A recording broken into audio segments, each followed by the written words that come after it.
ഇങ്ങനത്തെ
Good afternoon.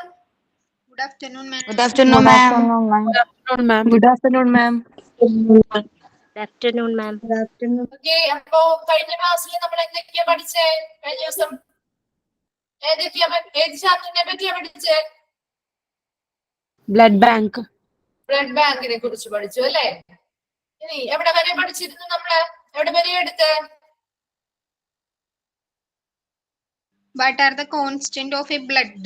Okay, what are the constant of blood പഠിച്ചു?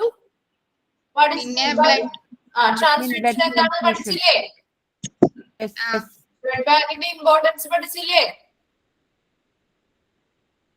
പഠിച്ചിരുന്നോ? Yes, ma'am. Okay. Yes, yes, പഠിച്ചിരുന്നു. ഇപ്പൊ നമുക്ക് ജസ്റ്റ് റിവൈസ് ചെയ്തിട്ട് നമ്മളൊരു പോർഷൻ ആദ്യ ദിവസം നമ്മൾ കഴിഞ്ഞ ദിവസം എടുത്തായിരുന്നു അല്ലെ? നോട്ട് എന്ന് പറഞ്ഞിട്ടൊരു ഭാഗം എടുത്തത് നമ്മൾ ഇന്ന് ക്ലിയർ ചെയ്ത് തരാമെന്ന് ഞാൻ പറഞ്ഞിരുന്നു. ഓക്കെ, അപ്പൊ അത് നമ്മൾ ജസ്റ്റ് അന്നേരം ഈ കഴിഞ്ഞ ദിവസം നമ്മൾ ജസ്റ്റ് പറഞ്ഞു പോയുള്ളൂ അല്ലെ? എന്താണ്, എന്തുകൊണ്ടാണോ നെഗറ്റീവ് എന്ന ബ്ലഡ് ടൈപ്പ് യൂണിവേഴ്സൽ ഡോണർ ആണ് എന്നല്ലേ? യൂണിവേഴ്സൽ ഡോണർ ആണെന്ന് ഏത് ബ്ലഡ് ടൈപ്പിനെയാ പറയുന്നത്? ഓ നെഗറ്റീവ് ആണെന്ന് പറഞ്ഞു. ഇനി അത് എന്തുകൊണ്ടാണ്? അത് എ ബി പോസിറ്റീവിന്റെ കേസ് ആണെങ്കിൽ യൂണിവേഴ്സൽ റെസിപ്പിയന്റ് എന്ന് പറയുന്ന blood type A B positive ആണെന്നുള്ളത് പറഞ്ഞു അല്ലെ? അപ്പൊ അതിന്റെ രണ്ട് കണ്ടീഷൻസ് പറയുന്നുണ്ട്. അപ്പൊ നമ്മൾ ഈ ക്ലാസ്സിൽ ഡിസ്കസ് ചെയ്യാന്നാ പറഞ്ഞിരുന്നത് അല്ലെ? അപ്പൊ അതിന് മുൻപായിട്ട് നമുക്ക് കഴിഞ്ഞ ദിവസം എടുത്തതൊന്ന് റിവൈസ് ചെയ്യാം. ഓക്കെ, അപ്പോ ആരെങ്കിലും ഒരാളൊന്ന് പറഞ്ഞേ, എന്തൊക്കെ പ്രിലിമിനറി ടെസ്റ്റുകളാണ് ബ്ലഡ് ഡൊണേറ്റ് ചെയ്യുമ്പോൾ ലാബിൽ ചെയ്യുന്നത്? എന്തൊക്കെ പ്രിലിമിനറി ടെസ്റ്റുകളാണ് ചെയ്യുന്നത്? First typing A, B, O. Then RH typing. Then that means negative ആണോ പോസിറ്റീവ് ആണോ എന്ന് അറിയാനായിട്ട്. Okay. പിന്നെ screening for any accidental red blood cells, antibodies that may cause complications in the recipient and transfusion reaction. അതായത് antibodies ഉള്ളതാണോ antibodies ഇല്ലാത്തതാണോ? In case antibodies ഉള്ളതും രണ്ട് antibodies ഉള്ളതും കൂടെ ചേർക്കുകയാണെന്നുണ്ടെങ്കിൽ ചിലപ്പം കോംപ്ലിക്കേഷൻസ് വരാമെന്നുള്ള സാധ്യത ഉള്ളതുകൊണ്ട് ആന്റിബോഡീസ് ഉണ്ടോ ഇല്ലയോ എന്നുള്ളത് ചെക്ക് ചെയ്തിരിക്കണം. പിന്നെ screening for current or past infections, മുന്നെയോ അല്ലെങ്കിൽ ഇപ്പോഴോ അല്ല ഇൻഫെക്ഷൻസ് ഉണ്ടായിട്ടുണ്ടോ എന്നുള്ളത് അറിഞ്ഞിരിക്കണം. എക്സാമ്പിൾസ് പറയുകയാണെങ്കിൽ hepatitis virus B and C, human immunodeficiency virus means HIV, and treponema pallidum, syphilis. Okay, very good. Okay ma'am. അപ്പോ അത്രയുമാണ് നമ്മൾ എന്ത് പ്രിലിമിനറി ടെസ്റ്റുകളിൽ പഠിച്ചത് അല്ലെ? ഇനി ബ്ലഡില് എത്ര കോൺസ്റ്റിറ്റ്യൂന്റ് അല്ലെങ്കിൽ എത്ര കമ്പോണൻസ് ഉണ്ട് ബ്ലഡില്? ആര് പറയും? ബ്ലഡിൽ എത്ര കമ്പോണൻസ് ഉണ്ട്? അതിന്റെ ഫങ്ഷൻസ് ഒന്ന് പറയോ? 4 കമ്പോണൻസ് ഉണ്ട്. ഷിഫാനത്ത്, ഓക്കെ, കണ്ടിന്യൂ ചെയ്തോ. First RBC red blood cells. ഇതിന്റെ ഫംഗ്ഷൻ എന്ന് പറഞ്ഞിട്ടുണ്ടെങ്കിൽ ഓക്സിജൻ ട്രാൻസ്പോർട്ട് ചെയ്യാ, എല്ലാ ബോഡി ടിഷ്യൂക്കും ഓക്സിജൻ ട്രാൻസ്പോർട്ട് ചെയ്യുക എന്നുള്ളതാണ്. അതിന്റെ ലൈഫ് സ്പാൻ പറഞ്ഞത് 120 days ആണ്. പിന്നെ പ്ലേറ്റ്ലെറ്റ്സ് പ്ലേറ്റ്ലെറ്റ്സിന്റെ RBCയുടെ വേറൊരു പേര് അതിന്റെ ശാസ്ത്രനാമം എന്ന് പറഞ്ഞിട്ടുണ്ടെങ്കിൽ എറിത്രോസൈറ്റ്സ് എന്നാണ്. പിന്നെ പ്ലേറ്റ്ലെറ്റ്സ് അഥവാ ത്രോംബോസൈറ്റ്സ്. അതിന്റെ സ്പാൻ 7 days ആണ്. എന്താ ബാക്കിയുള്ളവർ മ്യൂട്ട് ചെയ്ത് വെക്കാട്ടോ. ഓക്കെ, കണ്ടിന്യൂ ചെയ്തോളൂ.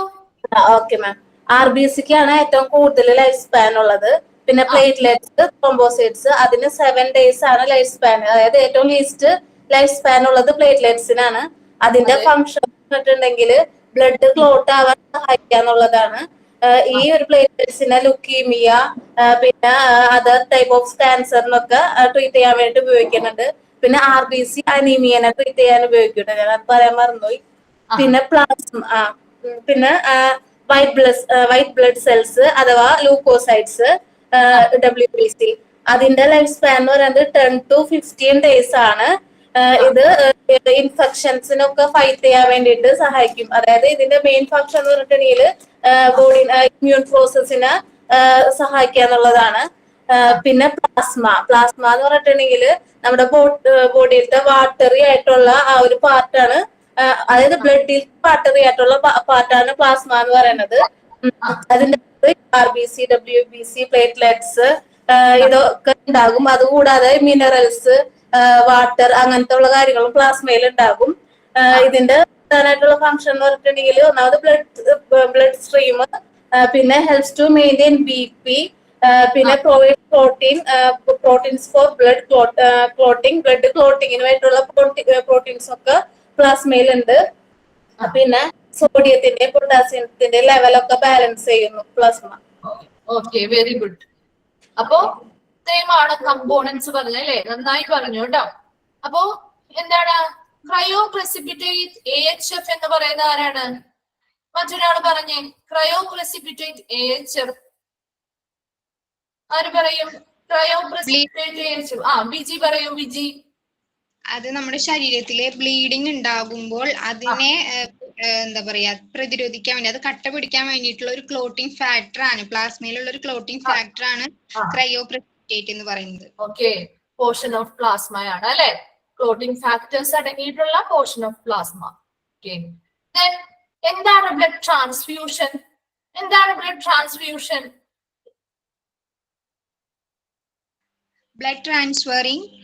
the process of blood transferring blood one person to another person. Okay, അപ്പൊ ആ കൊടുക്കുന്ന പേഴ്സണെ നമ്മൾ എന്തെന്നാ വിളിക്കുക? കൊടുക്കുന്ന ആളെ ഡോണർ എന്നും സ്വീകരിക്കുന്ന ആളെ റെസിപ്പിയന്റ് എന്നും പറയുന്നു. Very good. അപ്പോ അത്രയും നമ്മൾ പറഞ്ഞു അല്ലെ. അപ്പോ നമ്മൾ നോട്ട് ഒന്ന് നോക്കിയേ. If your blood type is O negative, നിങ്ങളുടെ ബ്ലഡ് ടൈപ്പ് O നെഗറ്റീവ് ആണെങ്കിൽ you are the universal donor who can transfer your blood to almost everyone. എന്താണ് പറയുന്നത്? നിങ്ങളുടെ ബ്ലഡ് ഗ്രൂപ്പ് O നെഗറ്റീവ് ആണെങ്കിൽ അല്ലെ, O നെഗറ്റീവ് ആണെങ്കിൽ എങ്ങനെയാണ്? You are the universal donor. എന്താണ്? യൂണിവേഴ്സൽ ഡോണർ ആണെന്ന് പറയുന്നു. അപ്പൊ നമ്മൾ ഓൾറെഡി ഒരു ബോക്സ് ഒക്കെ വരച്ച് കുറച്ച് കാര്യങ്ങളൊക്കെ പഠിച്ചില്ലേ? ഗ്രൂപ്പുമായിട്ട് തിരിച്ചു, ആന്റിജൻ ഏതൊക്കെയാണ്, ആന്റിബോഡീസ് ഏതൊക്കെയാണ്, റെസിപ്പിയൻസ്, ഡോണേഴ്സ് ഏതൊക്കെയാണെന്നുള്ളതൊക്കെ നമ്മൾ ഓൾറെഡി പഠിച്ച കാര്യമാണ്. അതെന്തായിരുന്നു? ഗ്രൂപ്പായിരുന്നു അല്ലെ. ബ്ലഡ് ഗ്രൂപ്പുകൾ ഏതാണെന്നാണ് നമ്മൾ പഠിച്ചത്. പക്ഷെ ഇവിടെ പറയുന്നത് എന്താണ്? ബ്ലഡിന്റെ ടൈപ്പ് ആണ് പറയുന്നത്. ഓക്കെ, ബ്ലഡ് ഗ്രൂപ്പാണ് നമ്മൾ OB, AB, A എന്നൊക്കെ പറഞ്ഞത്. ഓക്കെ, അപ്പൊ ഇവിടെ ബ്ലഡ് ടൈപ്പിന്റെ കാര്യമാണ് പറയുന്നത്. O നെഗറ്റീവ് ആണെങ്കിൽ യൂണിവേഴ്സൽ ഡോണർ എന്നറിയപ്പെടുന്നു അല്ലെ. അപ്പൊ അത് രണ്ടും തമ്മിൽ മാറിപ്പോവരുത്. യൂണിവേഴ്സൽ ഡോണർ എന്നറിയപ്പെടുന്ന ബ്ലഡ് ഗ്രൂപ്പ് ചോദിച്ചാൽ O എന്ന് എഴുതുക. ബ്ലഡ് ടൈപ്പ് ആണ് ചോദിക്കുന്നതെങ്കിൽ O നെഗറ്റീവ് എന്ന് തന്നെ സ്പെസിഫൈ ചെയ്ത് എഴുതുക. ഓക്കെ, അപ്പൊ ഓപ്ഷനിൽ ഈ 4 എണ്ണം ഉണ്ടാവും. യൂണിവേഴ്സൽ ഡോണർ ആയിട്ടുള്ള ബ്ലഡ് ടൈപ്പ് ഏതാണെന്ന് ഒരു ക്വസ്റ്റ്യൻ വരികയാണെങ്കിൽ അവിടെ എന്തൊക്കെ ഓപ്ഷൻ ഉണ്ടാവും? O നെഗറ്റീവ് ഉണ്ടാവും, O പോസിറ്റീവ് ഉണ്ടാവും, AB നെഗറ്റീവ് ഉണ്ടാവും, AB പോസിറ്റീവ് ഉണ്ടാവും. അപ്പൊ ഇതിൽ 4ലും നിങ്ങൾക്ക് കൺഫ്യൂഷൻസ് വരാനുള്ള ചാൻസ് ഉണ്ട്. അതുകൊണ്ട് തന്നെ ഏതാണ് യൂണിവേഴ്സൽ ഡോണർ എന്നറിയപ്പെടുന്ന ബ്ലഡ് ടൈപ്പ് ചോദിക്കുകയാണെങ്കിൽ ഇത് O നെഗറ്റീവ് തന്നെയാണെന്ന് സ്പെസിഫൈ ചെയ്ത് എടുത്ത് എഴുതണം കേട്ടോ. അതേസമയം യൂണിവേഴ്സൽ ഡോണർ ആയിട്ടുള്ള ബ്ലഡ് ഗ്രൂപ്പ് ഏതാണെന്ന് ചോദിച്ചാലോ, ഗ്രൂപ്പ് ചോദിക്കുകയാണെങ്കിൽ O ആണ്. അതേസമയം ബ്ലഡ് ടൈപ്പ് ചോദിക്കുകയാണെങ്കിൽ O നെഗറ്റീവ് ആണ്. ദെൻ എ ബിയുടെ കേസിൽ പറഞ്ഞ എന്താണ്? ഇപ്പൊ നിങ്ങളുടെ blood group A B positive ആണെങ്കിൽ അതെന്താണ്? യൂണിവേഴ്സൽ റെസിപ്പിയന്റ് ആണ്. ഓക്കെ, യൂണിവേഴ്സൽ റെസിപ്പിയന്റ് ആയിട്ടുള്ള ബ്ലഡ് ടൈപ്പ് ചോദിക്കുകയാണെങ്കിൽ അത് എ ബി പോസിറ്റീവ് ആണ്. ബ്ലഡ് ഗ്രൂപ്പ് ചോദിക്കുകയാണെങ്കിൽ അത് എ ബി ആണ്. ഓക്കെ, ഇനി നോട്ട്ബുക്ക് എടുത്തേ, നോട്ട് എടുത്തേ. നോട്ടില് ഇത് ഇനി എങ്ങനെ വന്നു എന്നുള്ളതിന് നമുക്കൊന്ന് ക്ലിയർ ചെയ്യണ്ടേ?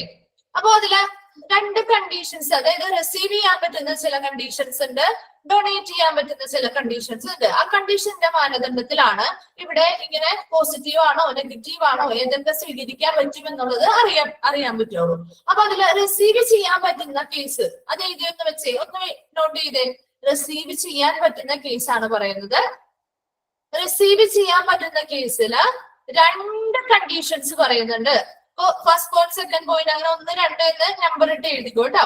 ഫസ്റ്റ് പോയിന്റ് എഴുതിയ റിസീവ് ചെയ്യാൻ പറ്റുന്ന കേസില് RH positive blood, RH positive blood can receive, RH positive blood can receive positive and negative.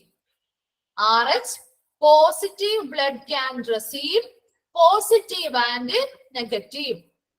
Okay, RH positive blood can receive positive and negative.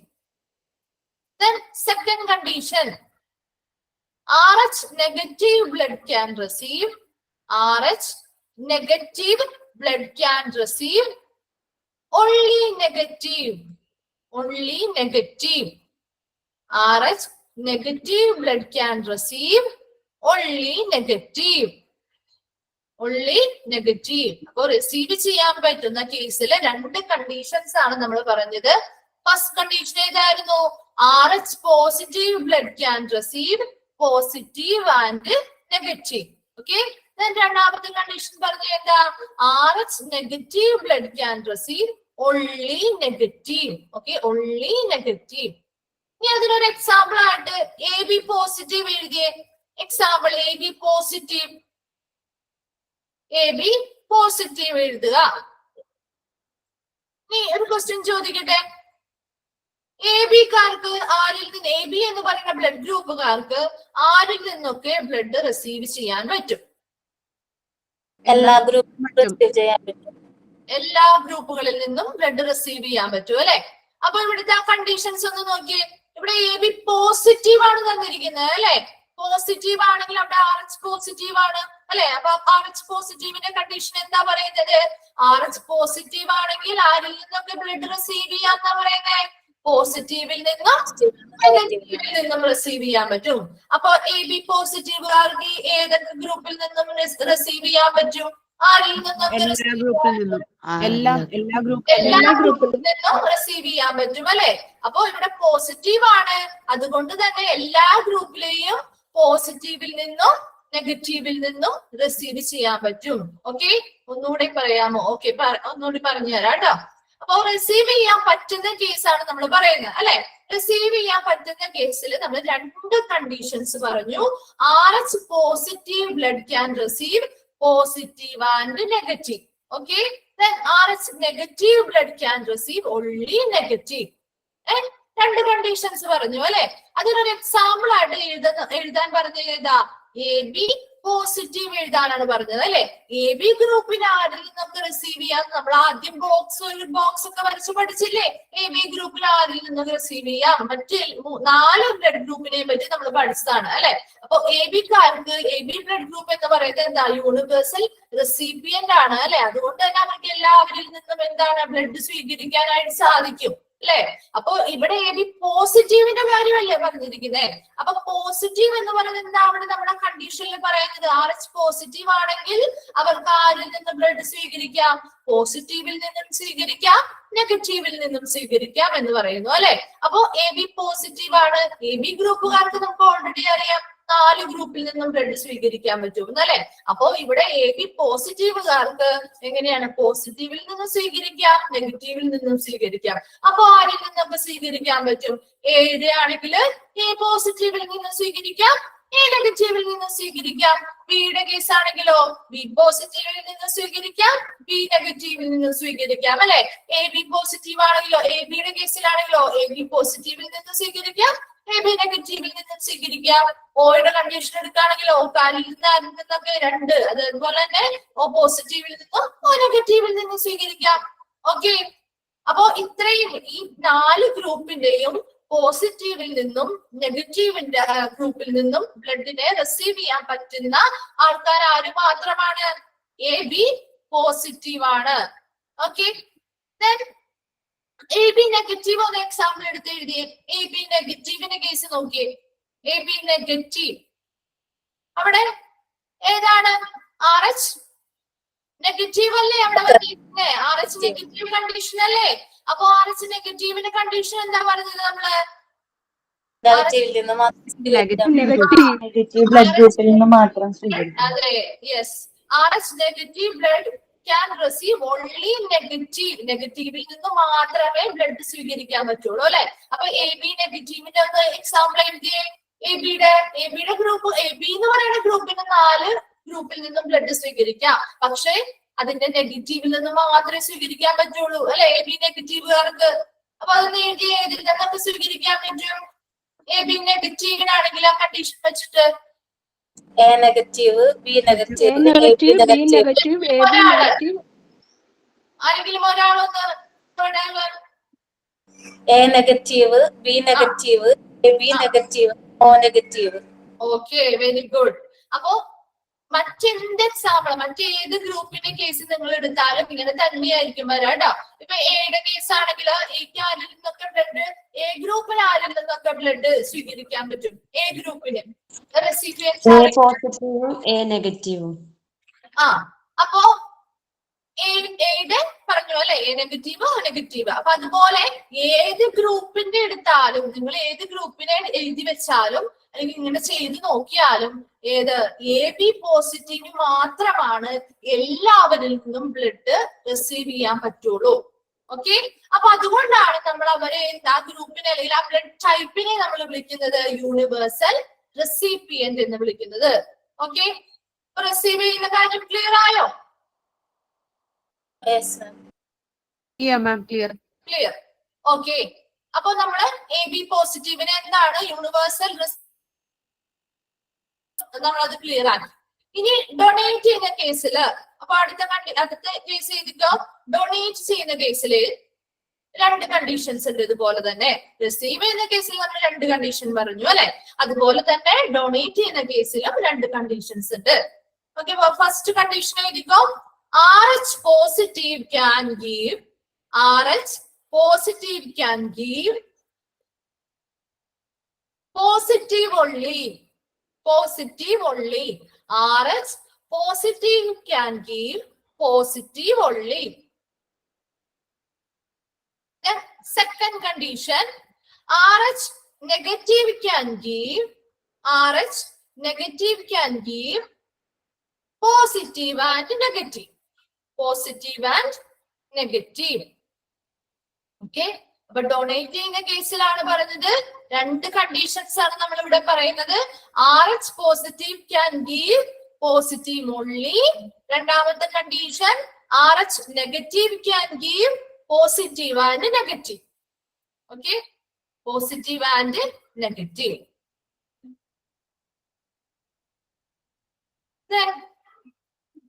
അതിനൊരു എക്സാമ്പിൾ എഴുതിയേ. ഓ പോസിറ്റീവ്, ഓ പോസിറ്റീവ് ഒരു example ആയിട്ട് എഴുതി. O positive, O positive. Okay, അപ്പൊ donate ചെയ്യുന്ന കേസില് കിട്ടാത്തവരൊന്ന് ശ്രദ്ധിക്കുക. Donate ചെയ്ത കേസാണ് നമ്മൾ പറയുന്നത്. ഓക്കെ, ഡൊണേറ്റ് ചെയ്യാൻ പറ്റുന്ന കേസ് അല്ലെ. അപ്പൊ നമുക്ക് റിസീവ് ചെയ്യാൻ പറ്റുന്ന കേസ് നമ്മൾ പറഞ്ഞു. ഇനി ഡൊണേറ്റ് ചെയ്യാൻ പറ്റുന്ന കേസിലും 2 കണ്ടീഷൻസ് ഉണ്ട്. ഓക്കെ, ഫസ്റ്റ് കണ്ടീഷൻ ആണ് RH positive can give positive only. RH positive can give positive only. And second condition എന്താണ്? RH negative can give positive and negative. RH negative can give positive and negative. Okay, അതവിടെ വെച്ചിട്ട് നിങ്ങൾ ഒരു example ആയിട്ട് ആദ്യം ഓ പോസിറ്റീവിനെ എഴുതിയേ. Example എന്ന് പറഞ്ഞിട്ട് ഓ പോസിറ്റീവിനെ എഴുതിയേ. O positive എഴുതിയേ. Okay, അപ്പൊ ഓ പോസിറ്റീവ് അല്ലെങ്കിൽ ഓ ഗ്രൂപ്പിന് ആർക്കൊക്കെ ബ്ലഡ് ഡൊണേറ്റ് ചെയ്യാൻ പറ്റും? ആർക്കൊക്കെ ഓ ഗ്രൂപ്പിന് ഏത് ഗ്രൂപ്പിനൊക്കെ ബ്ലഡ് ഡൊണേറ്റ് ചെയ്യാൻ പറ്റും? അല്ല ആദ്യം പറയാം, ഏത് ഗ്രൂപ്പിനൊക്കെ? എല്ലാ ഗ്രൂപ്പിനും പറ്റും. എല്ലാ പറ്റും. ഗ്രൂപ്പിനും അല്ലെ, 4 ഗ്രൂപ്പുകൾക്കും ഓ ഗ്രൂപ്പുകാർക്ക് 4 ഗ്രൂപ്പുകൾക്കും ബ്ലഡ് ഡൊണേറ്റ് ചെയ്യാൻ പറ്റും അല്ലെ. അത് നമുക്ക് ഓൾറെഡി അറിയാവുന്ന കാര്യമാണ്. നമ്മൾ ബോക്സ് ഒക്കെ വരച്ച് നമ്മൾ കൃത്യമായിട്ട് പഠിച്ച കാര്യമാണ് അല്ലെ. അപ്പൊ അതുകൊണ്ട് നമ്മൾ എന്താ ബ്ലഡ് ഗ്രൂപ്പിനെ യൂണിവേഴ്സൽ ഡോണർ എന്നും പറഞ്ഞു അല്ലെ. എന്നാൽ ഇവിടുത്തെ കണ്ടീഷൻ നോക്കിയേ, എഴുതിയിരിക്കുന്ന ഫസ്റ്റ് കണ്ടീഷൻ നോക്കിക്കേ, ഓ പോസിറ്റീവ് ആണ് പറഞ്ഞിരിക്കുന്നത് അല്ലെ നമ്മുടെ എക്സാമ്പിള്. അപ്പൊ പോസിറ്റീവ് ആണ്, അതായത് RH പോസിറ്റീവ് ആണ്. അപ്പൊ RH പോസിറ്റീവ് ആണെങ്കിൽ അവിടുത്തെ കണ്ടീഷൻ എങ്ങനെയായിരിക്കും? അവർക്ക് കൊടുക്കാൻ പറ്റുള്ളൂ, പോസിറ്റീവിന് മാത്രമേ കൊടുക്കാൻ പറ്റുള്ളൂ അല്ലെ. അപ്പൊ നോക്കിക്കോളാം, RH പോസിറ്റീവ് ആയാല് പോസിറ്റീവിന് മാത്രമേ കൊടുക്കാൻ പറ്റുള്ളൂ അല്ലെ. അപ്പൊ അവിടെ ഓ പോസിറ്റീവിന്റെ അല്ലേ നമ്മൾ എക്സാമ്പിൾ ആയിട്ട് എടുത്തിരിക്കുന്നേ. അപ്പൊ ഓ പോസിറ്റീവിന് ആർക്കൊക്കെ കൊടുക്കാൻ പറ്റുമെന്ന് നിങ്ങളൊന്ന് എഴുതിയേ. ഓ പോസിറ്റീവ് ആണ്, അതുകൊണ്ട് തന്നെ അത് RH പോസിറ്റീവ് എന്നുള്ള കണ്ടീഷൻ ആണ് അല്ലെ. RH പോസിറ്റീവ് ആണെങ്കിൽ അവർക്ക് ഓൺലി പോസിറ്റീവിന് മാത്രമേ കൊടുക്കാൻ പറ്റുള്ളൂ. അപ്പൊ ഓ ഗ്രൂപ്പിന് 4 ഗ്രൂപ്പുകൾക്ക് കൊടുക്കാം അല്ലെ. അപ്പൊ അതില് പോസിറ്റീവിനും നെഗറ്റീവിനും കൊടുക്കാം അല്ലെ. ഒന്ന് എഴുതിയേ, സ്വന്തമായിട്ടൊക്കെ എഴുതി നോക്കിയേ.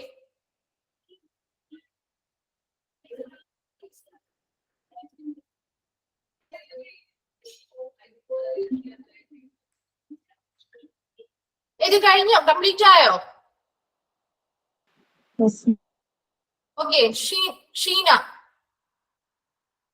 ഷീന ഒന്ന് പറഞ്ഞേ. അപ്പൊ ആർക്കൊക്കെ കൊടുക്കാൻ പറ്റും നമുക്ക്? ഓ പോസിറ്റീവുകാർക്ക് ആർക്കൊക്കെ ബ്ലഡ് ഡൊണേറ്റ് ചെയ്യാൻ പറ്റും? A positive, B positive, AB positive, O positive. Okay, very good. A positive, B positive, AB positive and O positive അല്ലെ. 4 പോസിറ്റീവുകാർക്ക് മാത്രമേ കൊടുക്കാൻ പറ്റുള്ളൂ അല്ലെ. അപ്പൊ O പോസിറ്റീവിന്റെ കേസ് മനസ്സിലായോ?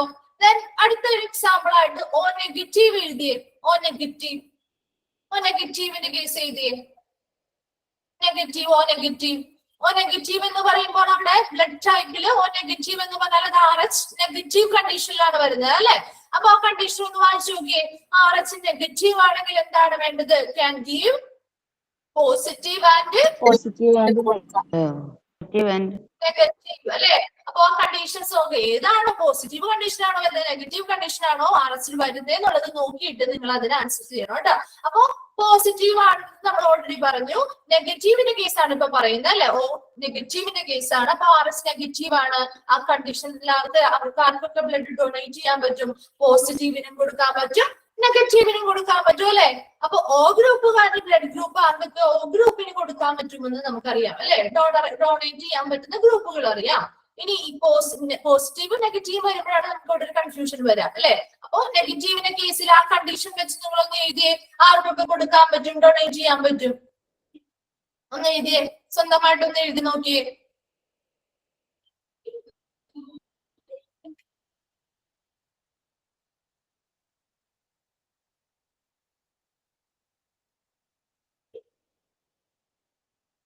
എഴുതി നോക്കിയായിരുന്നോ? ഓക്കെ, അപ്പൊ ആരെങ്കിലും ഒരാളൊന്ന് പറഞ്ഞേ, എന്താ എഴുതിയിരിക്കുന്നേ? ആർക്കൊക്കെ കൊടുക്കാൻ പറ്റുമോ negative? B positive, B negative, AB positive, AB negative, O positive. Okay, very good. അപ്പോ എല്ലാവർക്കും അല്ലെ, എല്ലാ ബ്ലഡ് ഗ്രൂപ്പിലെ എല്ലാവർക്കും ബ്ലഡ് ഡൊണേറ്റ് ചെയ്യാൻ പറ്റുന്ന ഒരു ഗ്രൂപ്പ്, ഒരു ബ്ലഡ് ടൈപ്പ് എന്ന് പറഞ്ഞാൽ ആരാണ് അപ്പൊ ഉള്ളത്? ഓ നെഗറ്റീവ് ഗ്രൂപ്പുകാരാണ് അല്ലെ. അതുകൊണ്ടാണ് അവരെ എന്ത് വിളിക്കുന്നത്? യൂണിവേഴ്സൽ റെസിപ്പിയൻ ബ്ലഡ് ടൈപ്പ് എന്ന് വിളിക്കുന്നത്. ക്ലിയർ ആണോ? ഓക്കെ, അപ്പൊ നമ്മളിപ്പോ ഇതിന്റെ എക്സാമ്പിളും എയോ ബിയോ ഒക്കെ നിങ്ങൾ എഴുതി നോക്കിക്കോ. അതിനൊക്കെ എന്താണ് എക്കും ബിക്കും എന്താണ് പ്രത്യേകത? അവർക്ക് എല്ലാവർക്കും ബ്ലഡ് ഡൊണേറ്റ് ചെയ്യാൻ പറ്റുമോ? ഇല്ല അല്ലെ. എക്കാണെങ്കിൽ ആർക്ക് മാത്രമേ ഡൊണേറ്റ് ചെയ്യാൻ പറ്റുള്ളൂ? എക്കും എ ബിക്കും. ബിക്ക് ആണെങ്കിലോ ബിക്കും എ ബിക്കും ഡൊണേറ്റ് ചെയ്യാം. അപ്പൊ ആ ഒരു കണ്ടീഷൻസിലും ഇവർക്ക് പോസിറ്റീവ് ആണെങ്കിലും നെഗറ്റീവ് ആണെങ്കിലും എല്ലാവർക്കും കൊടുക്കാൻ പറ്റുമോ?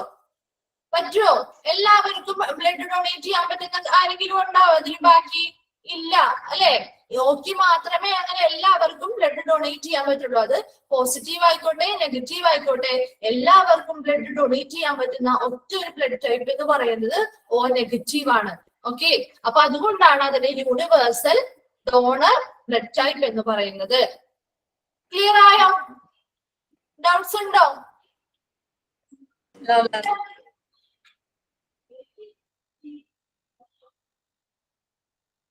റെസ്പോണ്ട് ചെയ്യൊന്ന്. ക്ലിയർ ഡൗട്ട് ഒന്നുമില്ല. ഓക്കെ, അപ്പോ അതുകൊണ്ടാണ് നോട്ട് അതൊരു 5 മിനിറ്റ് വേണം, അല്ലെങ്കിൽ 5-10 മിനിറ്റ് നിങ്ങൾക്ക് ക്ലിയർ ആക്കി തരണമായിരുന്നു. അതുകൊണ്ടാണ് കഴിഞ്ഞ ക്ലാസ്സിൽ പറയാതിരുന്നത് കേട്ടോ. അപ്പൊ ഈ ക്ലാസ്സിൽ നമുക്ക് അത് ക്ലിയർ ആയെന്ന് ഞാൻ വിചാരിക്കുന്നു. അപ്പൊ ഓ നെഗറ്റീവ് അത് എപ്പോഴും ക്വസ്റ്റ്യൻസ് മാറിപ്പോവാൻ ചാൻസ് ഉള്ള ഒരു ക്വസ്റ്റ്യൻ ആണ് കേട്ടോ. ബ്ലഡ് ടൈപ്പ് ആണ് ചോദിക്കുന്നതെങ്കിൽ നിങ്ങൾ എന്ത് എഴുതണം? യൂണിവേഴ്സൽ ഡോണർ ബ്ലഡ് ടൈപ്പ് ആണ് ചോദിക്കുന്നതെങ്കിൽ ഓ നെഗറ്റീവ് എഴുതണം. ഗ്രൂപ്പ് ആണെങ്കിൽ ഓ എഴുതിയാൽ മതി. ഓക്കെ, അപ്പോ ബ്ലഡ് ടൈപ്പ് അതുപോലെ തന്നെ യൂണിവേഴ്സൽ റെസിപ്പിയന്റ് കേസിലും ബ്ലഡ് ടൈപ്പ് ആണ് ചോദിക്കുന്നതെങ്കിൽ എ ബി പോസിറ്റീവ് എഴുതണം. ഗ്രൂപ്പ് ആണ് ചോദിക്കുന്നതെങ്കിൽ അത് എ ബി എന്ന് എഴുതണം. ഓക്കെ, അത് മാറിപ്പോവാതെ ശ്രദ്ധിച്ചേക്കാം. അപ്പൊ നമുക്ക് ഇന്നത്തെ ക്ലാസ് ബാക്കി കണ്ടിന്യൂ ചെയ്യാം. When is blood transfusion needed? Okay, when is blood transfusion needed? എന്താണ് ബ്ലഡ് ട്രാൻസ്ഫ്യൂഷൻ? നമുക്ക് എപ്പോഴാണ് ബ്ലഡ് ട്രാൻസ്ഫ്യൂഷൻ ആവശ്യമായിട്ട് വരുന്നത് അല്ലെ? അതിന് പല സിറ്റുവേഷൻസിലാവാം നമുക്ക് അല്ലെ? എല്ലാവർക്കും ഒരുപോലെയുള്ള സിറ്റുവേഷൻസിലായിരിക്കില്ല. അപ്പൊ ഒത്തിരി സിറ്റുവേഷൻസിൽ നമുക്ക് ബ്ലഡ് ട്രാൻസ്ഫ്യൂഷൻസ് ആവശ്യമായിട്ട് വന്നേക്കാം. അപ്പോ ആ സിറ്റുവേഷൻസ് എന്തൊക്കെയാണെന്നാണ് കുറച്ച് ഇമ്പോർട്ടന്റ് സിറ്റുവേഷൻസിനെ നമ്മൾ താഴെ ലിസ്റ്റ് ചെയ്തിട്ടുണ്ട്. അപ്പൊ അത് ഏതൊക്കെയാണെന്നാണ് നമ്മൾ നോക്കാൻ പോകുന്നത്. ഫസ്റ്റ് പോയിന്റ് എന്താ? To substitute for the lost blood after a series of surgery. അതായത് എന്താണ്? എന്തെങ്കിലും സീരിയസ് ആയിട്ടുള്ള ഇപ്പൊ ആക്സിഡന്റുകളോ അങ്ങനെയുള്ള എന്തെങ്കിലും പരിക്കുകളോ ഒക്കെ സംഭവിച്ചു കഴിയുമ്പോൾ ഒത്തിരി ബ്ലഡ് നമ്മുടെ ബോഡിയിൽ നിന്ന് നഷ്ടപ്പെടും അല്ലെ? അതുപോലെ തന്നെ സർജറീസ്, എന്തെങ്കിലും മേജർ സർജറീസോ കാര്യങ്ങളോ ഒക്കെ ചെയ്യുമ്പോഴും ഒത്തിരി ബ്ലഡ് നമ്മുടെ ബോഡിയിൽ നിന്ന് നഷ്ടപ്പെട്ടെന്ന് വരാം.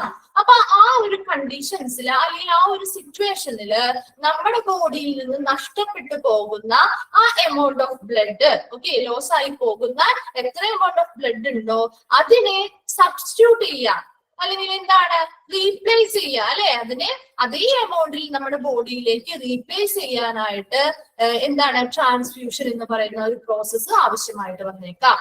ഓക്കെ, അപ്പോ നമ്മുടെ ബ്ലഡ് ഏതാണ് ഫസ്റ്റ് സിറ്റുവേഷൻ പറയുന്നത്? ഏതെങ്കിലും ഒരു ആക്സിഡന്റ് കാര്യങ്ങളുമായിട്ട് എന്തെങ്കിലും സീരിയസ് ആയിട്ടുള്ള പരിക്കുകളോ കാര്യങ്ങളോ വന്നാലും നമ്മുടെ ബോഡിയിൽ നിന്ന് ബ്ലഡ് നഷ്ടപ്പെട്ടു പോകാനായിട്ടുള്ള ചാൻസ് ഉണ്ട്. അതുപോലെ തന്നെ എന്തെങ്കിലും മേജർ സർജറീസോ കാര്യങ്ങളോ ഒക്കെ നടക്കുമ്പോൾ അതുവഴി നമ്മുടെ ബോഡിയിൽ നിന്ന് ഒരുപാട് ബ്ലഡ് ഒക്കെ ലോസ് ആയി പോകാനായിട്ടുള്ള ചാൻസ് ഉണ്ട്. അപ്പോ അങ്ങനെ പോകുന്ന ബ്ലഡിനെ നമ്മുടെ ബോഡിയിലേക്ക് തിരിച്ച് റീപ്ലേസ് ചെയ്യാൻ വേണ്ടി നമ്മൾ എന്തുപയോഗിക്കുന്നു? ട്രാൻസ്ഫ്യൂഷൻ എന്ന് പറയുന്ന പ്രോസസ്സിലൂടെ ബ്ലഡിനെ നമ്മുടെ ശരീരത്തിലേക്ക് എത്തിക്കുന്നു അല്ലെ? തിരിച്ച് റീപ്ലേസ് ചെയ്ത് എത്തിക്കുന്നു, അല്ലെങ്കിൽ അതിന് പകരം സബ്സ്റ്റിറ്റ്യൂട്ട് ചെയ്തല്ലേ? പകരം എന്താണ് ട്രാൻസ്ഫ്യൂഷൻ വഴി ബ്ലഡ് നമ്മുടെ ബോഡിയിലേക്ക് എത്തിക്കുന്നു. അപ്പൊ ആ ഒരു കണ്ടീഷനിലും അല്ലെങ്കിൽ ആ ഒരു സിറ്റുവേഷനിലും നമുക്ക് ട്രാൻസ്ഫ്യൂഷൻ എന്ന് പറയുന്ന പ്രോസസ്സ് ആവശ്യമായിട്ട് വരുന്നുണ്ട് അല്ലെ? രണ്ടാമത്തെ പോയിന്റ് എന്താ? ഡൈജസ്റ്റീവ് ട്രാക്ട് ബ്ലീഡിങ്, അതായത് ദഹനനാളത്തിലെ ബ്ലീഡിങ്ങുകൾ. അപ്പൊ ഈ ഡൈജസ്റ്റീവ് ട്രാക്റ്റിൽ വരുന്ന ഓർഗൻസ് എന്ന് പറയുന്നത് ഏതായിരിക്കും? ഇന്റേണൽ ഓർഗൻസ് ആയിരിക്കും അല്ലെ? നമ്മുടെ ബോഡിയുടെ ഉള്ളിൽ ശരീരത്തിലുള്ള ആന്തരിക അവയവങ്ങളായിരിക്കും അല്ലെ? അപ്പൊ അവയ്ക്കൊക്കെ ബ്ലീഡിംഗ് എന്ന് പറയുന്നത് ഇന്റേണൽ ബ്ലീഡിംഗ് ആയിരിക്കും അല്ലെ? ഇന്റേണൽ ബ്ലീഡിങ്ങുകൾ ഉണ്ടാവാം. അപ്പൊ അങ്ങനെയുള്ള കേസുകളിലും ഒരുപാട് ബ്ലഡ് നമ്മുടെ ബോഡിയിൽ നിന്ന് നഷ്ടപ്പെട്ടേക്കാം. അപ്പൊ ഇങ്ങനെയുള്ള ഇന്റേണൽ ബ്ലീഡിങ്ങുകളോ കാര്യങ്ങളോ ഉണ്ടാവുമ്പോഴും അവിടെ എന്ത് നടക്കുന്നുണ്ട്? നമ്മുടെ ലോസ് ആയി പോയ ബ്ലഡിന് പകരം ട്രാൻസ്ഫ്യൂഷൻ വഴി ആ പോയ ബ്ലഡിനെ റീപ്ലേസ് ചെയ്ത് എടുക്കാനായിട്ട് നമുക്ക് സാധിക്കും. ദെൻ മൂന്നാമത് പറയുന്നത് ലുക്കീമിയ അല്ലെ? ലുക്കീമിയ എന്ന് പറഞ്ഞ നമ്മൾ കഴിഞ്ഞ ക്ലാസ്സിൽ ഓൾറെഡി എന്ന് പറഞ്ഞില്ലേ? ലുക്കീമിയ WBC ഒക്കെ പറഞ്ഞപ്പോ. അപ്പോ ലുക്കീമിയ എന്ന് പറഞ്ഞ എന്താ? ബ്ലഡ് ക്യാൻസർ അല്ലെ, ബ്ലഡ് ക്യാൻസർ. അപ്പൊ അതുപോലെ തന്നെയാണ് ഇപ്പോ റേഡിയേഷൻ തെറാപ്പികൾ നമ്മൾ നടത്തുന്നുണ്ട്, കീമോതെറാപ്പികള്, മറ്റു ക്യാൻസർ ട്രീറ്റ്മെന്റുകളൊക്കെ നടത്തുന്നുണ്ട് അല്ലെ. ഇപ്പൊ ലുക്കീമിയയുടെ കേസ് പറയുകയാണെങ്കിൽ അവിടെ ബ്ലഡ് ക്യാൻസർ ആണ്, അവിടെ ഇത്ര നാളെ അല്ലെങ്കിൽ ഇത്ര ടൈം ഇന്റർവെല്ലിൽ അവിടെ ബ്ലഡ് എന്തായാലും എന്ത് ചെയ്യണം, അവിടെ ട്രാൻസ്ഫ്യൂഷൻ പ്രോസസ്സ് നടക്കേണ്ടതായിട്ടുണ്ട് ബ്ലഡ് ക്യാൻസർ ആയതുകൊണ്ട്. അതുപോലെ തന്നെ മറ്റ് ക്യാൻസർ ട്രീറ്റ്മെന്റുകൾ ആയിക്കോട്ടെ, ഇപ്പൊ റേഡിയേഷൻ തെറാപ്പി ഒക്കെ എടുത്തു നോക്കിയ റേഡിയേഷൻ തെറാപ്പി, കീമോതെറാപ്പി ഒക്കെ ക്യാൻസർ ട്രീറ്റ്മെന്റുകളാണ്. അപ്പോ ഈ റേഡിയേഷനുകൾ വഴി ഇങ്ങനെയുള്ള തെറാപ്പീസ് ചെയ്യും, അല്ലെങ്കിൽ കെമിക്കൽസ് അല്ലെങ്കിൽ ഡ്രഗ്സ് ഉപയോഗിച്ചുകൊണ്ട് ഇങ്ങനെയുള്ള ട്രീറ്റ്മെന്റുകളൊക്കെ ചെയ്യുമ്പോൾ ആ പേഷ്യന്റിന് ചില സൈഡ് എഫക്റ്റുകൾ ഈ തെറാപ്പിയുടെ ഭാഗമായിട്ട് വരാറുണ്ട്. അപ്പൊ അങ്ങനെയുള്ള സൈഡ് എഫക്ട്സ് കൂടുതലായും ഇന്റേണൽ ബ്ലീഡിങ്സ് ഒക്കെയാണ് വരുന്നത്. അപ്പൊ അങ്ങനെയുള്ള കണ്ടീഷൻസിൽ ഈ ബ്ലഡ് നഷ്ടപ്പെട്ടു പോവുകയാണെങ്കിൽ അവരുടെ ബോഡിയിലേക്ക് ആ തിരിച്ച് ആ എമൗണ്ട് ഓഫ് ബ്ലഡ് കൊടുക്കാനുള്ള ഒരു പ്രക്രിയ എന്ന് പറയുന്നത് ട്രാൻസ്ഫ്യൂഷൻ ആണ്. ദെൻ രണ്ടാമതായിട്ട് പറയുന്നത് ഇപ്പോ ഇങ്ങനെയുള്ള പേഷ്യൻസ്, ക്യാൻസർ പേഷ്യൻസ്, അപ്പൊ അവരുടെ ട്രീറ്റ്മെന്റ് കാര്യങ്ങളോ ഒക്കെ ആയിട്ട് ചിലപ്പോ അവരുടെ ബോഡിയിൽ RBCയുടെ അളവോ അല്ലെങ്കിൽ WBCയുടെ അളവോ ഒക്കെ കുറവായിരിക്കും ബ്ലഡില്. അപ്പൊ അങ്ങനെയുള്ള കണ്ടീഷൻസ്, ഇപ്പൊ WBCയുടെ അളവൊക്കെ കുറയുകയാണെങ്കിൽ ആ പേഷ്യൻസിന് ഈ ട്രീറ്റ്മെന്റുകൾ നടന്നുകൊണ്ടിരിക്കുന്ന സമയത്ത് ഇങ്ങനെയുള്ള WBCയുടെ അളവൊക്കെ കുറയുകയാണെങ്കിൽ അവർക്ക് എന്ത് പറ്റും, ഇൻഫെക്ഷൻസ് ഒക്കെ പെട്ടെന്ന് വരാനായിട്ടുള്ള ചാൻസ് ഉണ്ട് അല്ലെ. അപ്പൊ അങ്ങനെയുള്ള ചാൻസസ് ഉള്ളത് കൊണ്ട് ഈ RBC ആണോ WBC ആണോ എന്ത് കമ്പോണന്റ് ആണ് ആ പേഷ്യന്റിന്റെ ബ്ലഡിൽ കുറവ് എന്നുണ്ടെങ്കിൽ അത് എന്ത് ചെയ്യും, നമ്മൾ ആ ഒരു കമ്പോണന്റ് ഏതാണോ വേണ്ടത് അത് മാത്രം എന്ത് ചെയ്യും, ട്രാൻസ്ഫ്യൂഷൻ വഴി ആ ബോഡിയുടെ പേഷ്യന്റിന്റെ ബോഡിയിലേക്ക് കൊടുക്കുന്നു, ബ്ലഡിലേക്ക് കൊടുക്കുന്നു. അപ്പോ ഇതും ഒരു ട്രാൻസ്ഫ്യൂഷന്റെ സിറ്റുവേഷൻസിന് ഒരു എക്സാമ്പിൾ ആണ്. ദെൻ അടുത്തത് എന്താ പറയുന്നത്, lack of healthy red blood cells അല്ലെ, ആരോഗ്യം അല്ലെങ്കിൽ ഹെൽത്തി ആയിട്ടുള്ള റെഡ് ബ്ലഡ് സെൽസിന് കുറവും അല്ലെ. അതിനൊരു എക്സാമ്പിൾ നമുക്ക് അനീമിയ പറയാം. അനീമിയയുടെ കണ്ടീഷൻ എന്താ, RBC ബ്ലഡില് കുറയുന്ന അവസ്ഥയാണ് അനീമിയ എന്ന് പറയുന്നത്. അപ്പോ ഈ RBCയുടെ അളവ് അല്ലെങ്കിൽ RBC എന്ന ഹെൽത്തി RBCs കുറവായിരിക്കും. അപ്പോ അനീമിയയുടെ കേസിലാണെങ്കിലും എന്താണ്, അവിടെ ആ അനീമിയ എന്ന് പറയുന്ന ആ ഒരു കണ്ടീഷനെ തരണം ചെയ്യണമെങ്കിൽ അതിന് അവിടെ ആവശ്യമായിട്ടുള്ള RBCs ബോഡിയിൽ ഉണ്ടാവണം അല്ലെ. കുറയുന്ന അവസ്ഥയിലെ അനീമിയ, അപ്പോ RBC കൂട്ടണം അല്ലെ. അതിന് വേണ്ടിയിട്ട് നമ്മൾ RBC നമുക്ക് എല്ലാം ഏത് കമ്പോണന്റ് ആണോ ബ്ലഡിന് വേണ്ടത് ആ കമ്പോണന്റ്സിനെ നമുക്ക് എടുത്തു കൊടുത്തൂടെ ട്രാൻസ്ഫ്യൂഷൻ വഴി. അപ്പോ RBC ആണ് വേണ്ടതെങ്കിൽ അവിടെ RBC കൊടുത്തുകൊണ്ട് എന്ത് ചെയ്യുന്നു, അനീമിയ ട്രീറ്റ്മെന്റിന് വേണ്ടിയിട്ട് RBC ഉപയോഗിക്കുന്നു. അപ്പൊ RBC ട്രാൻസ്ഫ്യൂഷൻ നടക്കുന്നു. അപ്പൊ അതും ഒരു സിറ്റുവേഷൻ ആണ്, ട്രാൻസ്ഫ്യൂഷന് ആവശ്യമായിട്ടുള്ള ഒരു സിറ്റുവേഷൻ ആണ്. Radiation therapy, chemotherapy or other cancer ട്രീറ്റ്മെന്റ്സും നമ്മളിപ്പോ പറഞ്ഞതാണ് ഓൾറെഡി. എന്താണ്, അവിടെയും ആവശ്യമായിട്ട് ബ്ലഡ് ട്രാൻസ്ഫ്യൂഷൻ ആവശ്യമായിട്ട് വരുന്നുണ്ട് അല്ലെ. ലിവർ പ്രോബ്ലംസ് എന്ന് പറയുന്നത് ഇതൊക്കെയാണ് ലിവർ പ്രോബ്ലംസ് പ്രധാനമായിട്ടും വരുന്നത്. ലിവർ പ്രോബ്ലംസ് ഏതൊക്കെയാ വരാം, നിങ്ങൾ കേട്ടിട്ടുണ്ടാവും ഈ fatty liver diseases, liver cirrhosis അല്ലെ. അതുപോലെ തന്നെ നമ്മൾ കരൾമാറ്റ ശസ്ത്രക്രിയകളൊക്കെ നടത്താൻ എപ്പോഴും നമ്മൾ കേൾക്കുന്ന ഒരു പേരാണ് മഞ്ഞപ്പിത്തം അല്ലെ, ജോണ്ടിസ് അല്ലെങ്കിൽ മഞ്ഞപ്പിത്തം. ഇതൊക്കെ ലിവറിനെ ബാധിക്കുന്ന രോഗങ്ങളല്ലേ. അങ്ങനെയുള്ള ലിവറിനെ ബാധിക്കുന്ന രോഗങ്ങള് അതിന്റെ ട്രീറ്റ്മെന്റിന്റെ ഭാഗമായിട്ട് അല്ലെങ്കിൽ അത് ഇതുപോലെയുള്ള അവയവ മാറ്റങ്ങൾ നടക്കുമ്പോൾ ഒക്കെ നമുക്ക് ആവശ്യമായിട്ട് വരാറുണ്ട്, ബ്ലഡിന്റെ ആവശ്യമായിട്ട് വരാറുണ്ട് അല്ലെ, ബ്ലഡ് ആവശ്യമായിട്ട് വരാറുണ്ട്. അപ്പൊ ആ സമയത്തും ബ്ലഡ് ട്രാൻസ്ഫ്യൂഷൻ ഒരു ഇമ്പോർട്ടന്റ് ആയിട്ടുള്ള ഒരു സിറ്റുവേഷൻ ആണ്. ഓക്കെ. ബ്ലഡ് ഡിസോർഡേഴ്സിന്റെ കേസ് നോക്കിയേ നിങ്ങൾ. ബ്ലഡ് ഡിസോർഡേഴ്സിൽ എന്തൊക്കെ വരാം, ബ്ലഡ് ഡിസോർഡേഴ്സിൽ നമ്മൾ ഓൾറെഡി ഒരെണ്ണം പറഞ്ഞു, അനീമിയ പറഞ്ഞു അല്ലെ. അനീമിയ വരാം, ലുക്കീമിയ വരാം അല്ലെ, ലുക്കീമിയ വരാം. ഏതൊക്കെ വരാം, സിക്കിൾ സെൽ അനീമിയ വരാം, പിന്നെ എന്താ പറയാ, ഹീമോഫീലിയ അല്ലെ, ബ്ലഡ് ക്ലോട്ട്സ് ഉണ്ടാവാം. അപ്പൊ അതുപോലെയുള്ള ഒത്തിരി ബ്ലഡ് റിലേറ്റഡ് ആയിട്ടുള്ള ഡിസോർഡേഴ്സ് ഉണ്ട്. അപ്പൊ അവയെല്ലാം നമുക്ക് എന്താണ്, ബ്ലഡ് ട്രാൻസ്ഫ്യൂഷൻ ആവശ്യമായിട്ടുള്ള കണ്ടീഷൻസ് ആയിരിക്കും. അത് എപ്പോഴാണോ ആ രോഗിയുടെ കണ്ടീഷൻ ബ്ലഡ് ട്രാൻസ്ഫ്യൂഷന് വേണ്ടി വരുന്നത് ആ സമയത്ത് നമ്മൾ ബ്ലഡ് ട്രാൻസ്ഫ്യൂഷൻ വഴി ആവശ്യമായിട്ടുള്ള ഏതാണോ കമ്പോണന്റ് വേണ്ടത് അത് ട്രാൻസ്ഫർ ചെയ്ത് കൊടുക്കുന്നു അല്ലെ. അപ്പൊ ബ്ലഡ് ഇതുപോലെ ഇപ്പൊ അതൊരു ബ്ലഡ് ഡിസോർഡറിൽ ഒരു എക്സാമ്പിൾ എടുക്കുകയാണെങ്കിൽ, ഹീമോഫീലിയയുടെ കണ്ടീഷൻ എടുക്കുകയാണെങ്കിൽ നോക്കുകയാണെങ്കിൽ ഹീമോഫിലിക് പേഷ്യൻസ് എന്ന് പറഞ്ഞാൽ എന്താ, അവരുടെ ബ്ലഡ് എന്താണ് കട്ടിയാവില്ല അല്ലെ, അല്ലെങ്കിൽ ക്ലോട്ട് ആവാത്ത ബ്ലഡ് ക്ലോട്ട് ആവാത്ത അവസ്ഥയാണ് ഹീമോഫിലിയ എന്ന് പറയുന്നത്. അപ്പൊ അങ്ങനെയുള്ള ക്ലോട്ട് ആവാത്ത അവസ്ഥയുള്ള പേഷ്യൻസ് ആണെങ്കിൽ അവർക്ക് എന്തെങ്കിലും മുറിവുകളോ കാര്യങ്ങളോ ഉണ്ടായാൽ അവരുടെ ബ്ലഡ് എന്ത് ചെയ്യില്ല, ക്ലോട്ട് ആവാതെ അവിടെ എപ്പോഴും എങ്ങനെയാണ് ഒഴുകിക്കൊണ്ടേയിരിക്കും അല്ലെ. അപ്പൊ ഒത്തിരി സമയം അങ്ങനെ ഒഴുകിയാലും നമ്മുടെ ബോഡിയിൽ നിന്ന് ഒരുപാട് ബ്ലഡ് പോവില്ലേ, ലോസ് ആയി പോവില്ലേ. അപ്പൊ അതുകൊണ്ട് തന്നെ അങ്ങനെയുള്ള പേഷ്യൻസിന്റെ ട്രീറ്റ്മെന്റുകൾക്ക് വേണ്ടിയിട്ട് നമ്മൾ എന്താണ് ബ്ലഡ് കട്ട പിടിക്കാൻ സഹായിക്കുന്ന കമ്പോണൻസ് ആണ് കൊടുക്കുന്നത് അല്ലെ. ഏതാണ് പ്ലേറ്റ്ലെറ്റ്സുകൾ, അതുപോലെ പല പ്രോട്ടീൻ ഫാക്ടേഴ്സ് ഒക്കെ ഉണ്ട്. അപ്പൊ അതിനെയൊക്കെ സെപ്പറേറ്റ് ചെയ്ത് നമ്മുടെ ബ്ലഡ് ബാങ്കിൽ സ്റ്റോർ ചെയ്തിട്ടുണ്ടാവും. അപ്പൊ ആവശ്യമുള്ള ഓരോ രോഗിക്കും പേഷ്യന്റിനും ആവശ്യമുള്ളത് ഏത് കമ്പോണന്റ് ആണോ അതിന് പ്രൊവൈഡ് ചെയ്തുകൊണ്ട് ആ രോഗത്തിന് ട്രീറ്റ്മെന്റുകൾ നൽകുന്നു. അപ്പോ അത്രയുമാണ് എന്ത് ഹീമോഫീലിയയുടെ കേസിൽ പറയുന്നത്. ഹീമോഫീലിയ ഒരു എക്സാമ്പിൾ ആയിട്ട് എടുത്താണ്. അപ്പൊ അതുപോലെ എല്ലാ ബ്ലഡ് ഡിസോർഡേഴ്സിനും അതിന്റെ ആവശ്യമായിട്ടുള്ള സമയങ്ങൾ, അതിനാവശ്യമായിട്ടുള്ള പേഷ്യൻസിന് ആ കൃത്യമായിട്ടുള്ള കമ്പോണൻസ് ഏതാണോ അത് ബ്ലഡ് ട്രാൻസ്ഫ്യൂഷൻ വഴി കൊടുക്കാറ്. അപ്പൊ ഇതെല്ലാം ബ്ലഡ് ട്രാൻസ്ഫ്യൂഷൻസ് നടക്കുന്ന സിറ്റുവേഷൻസ്, മേജർ സിറ്റുവേഷൻസ് ആണ് കേട്ടോ.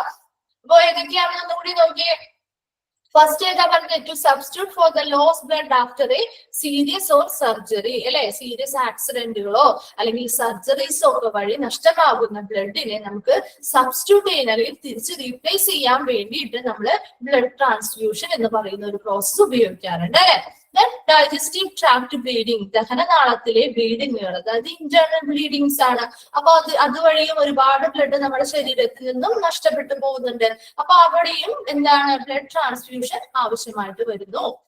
ലുക്കീമിയ, അതർ ക്യാൻസർ ട്രീറ്റ്മെന്റുകൾ അല്ലെ, റേഡിയോതെറാപ്പി, റേഡിയേഷൻ തെറാപ്പി, കീമോതെറാപ്പി പോലെയുള്ളവയൊക്കെ എന്താണ് ബ്ലഡ് ട്രാൻസ്ഫ്യൂഷൻ ആവശ്യമായിട്ട് വരുന്നു.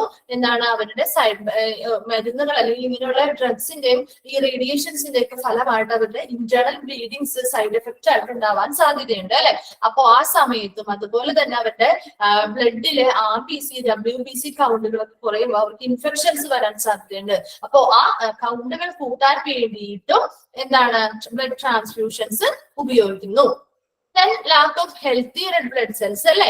അതിനൊരു എക്സാമ്പിൾ നമ്മൾ അനീമിയാണ് പറഞ്ഞത്. ഇപ്പൊ RBC സെൽസിന്റെ ബ്ലഡിലുള്ള അളവ് കുറയുന്ന അവസ്ഥയാണ് അനീമിയ എന്ന് പറയുന്നത്. അപ്പോ ആ RBCയുടെ അളവ് കൂട്ടാൻ വേണ്ടിയിട്ട് നമ്മൾ എന്ത് ചെയ്യും, ബ്ലഡ് ട്രാൻസ്ഫ്യൂഷൻ വഴി RBC ആ പേഷ്യന്റിന്റെ ബ്ലഡിലേക്ക് ട്രാൻസ്ഫർ ചെയ്യുന്നു.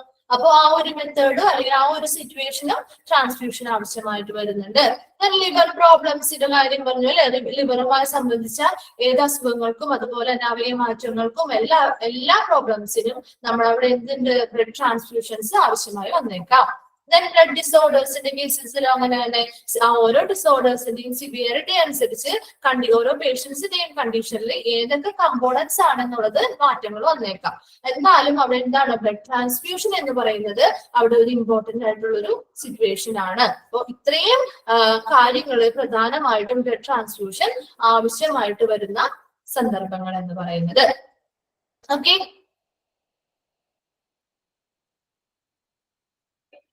ഏതെങ്കിലും പോയിന്റ് റിപ്പീറ്റ് ചെയ്ത് പറയണോ? റിപ്പീറ്റ് ചെയ്ത് പറയണോ? ലാസ്റ്റ് പോയിന്റ് ബ്ലഡ് ഡിസോർഡേഴ്സ് ആണോ? ബ്ലഡ് ഡിസോർഡേഴ്സിനെ പറ്റിയാണോ?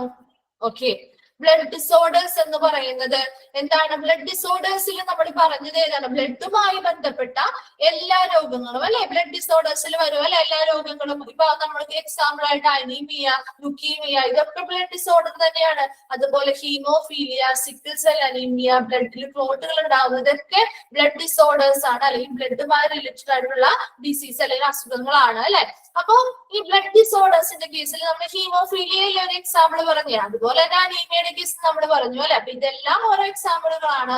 ഇപ്പൊ ഹീമോഫീലിയയുടെ കേസുള്ള ഒരു പേഷ്യന്റിനെ എടുക്കുകയാണെങ്കിൽ അവർക്ക് എന്താണ് ബോഡിയിൽ അവരുടെ ബ്ലഡ് ക്ലോട്ട് ആവാത്ത ഒരു അവസ്ഥയാണ് അല്ലെ.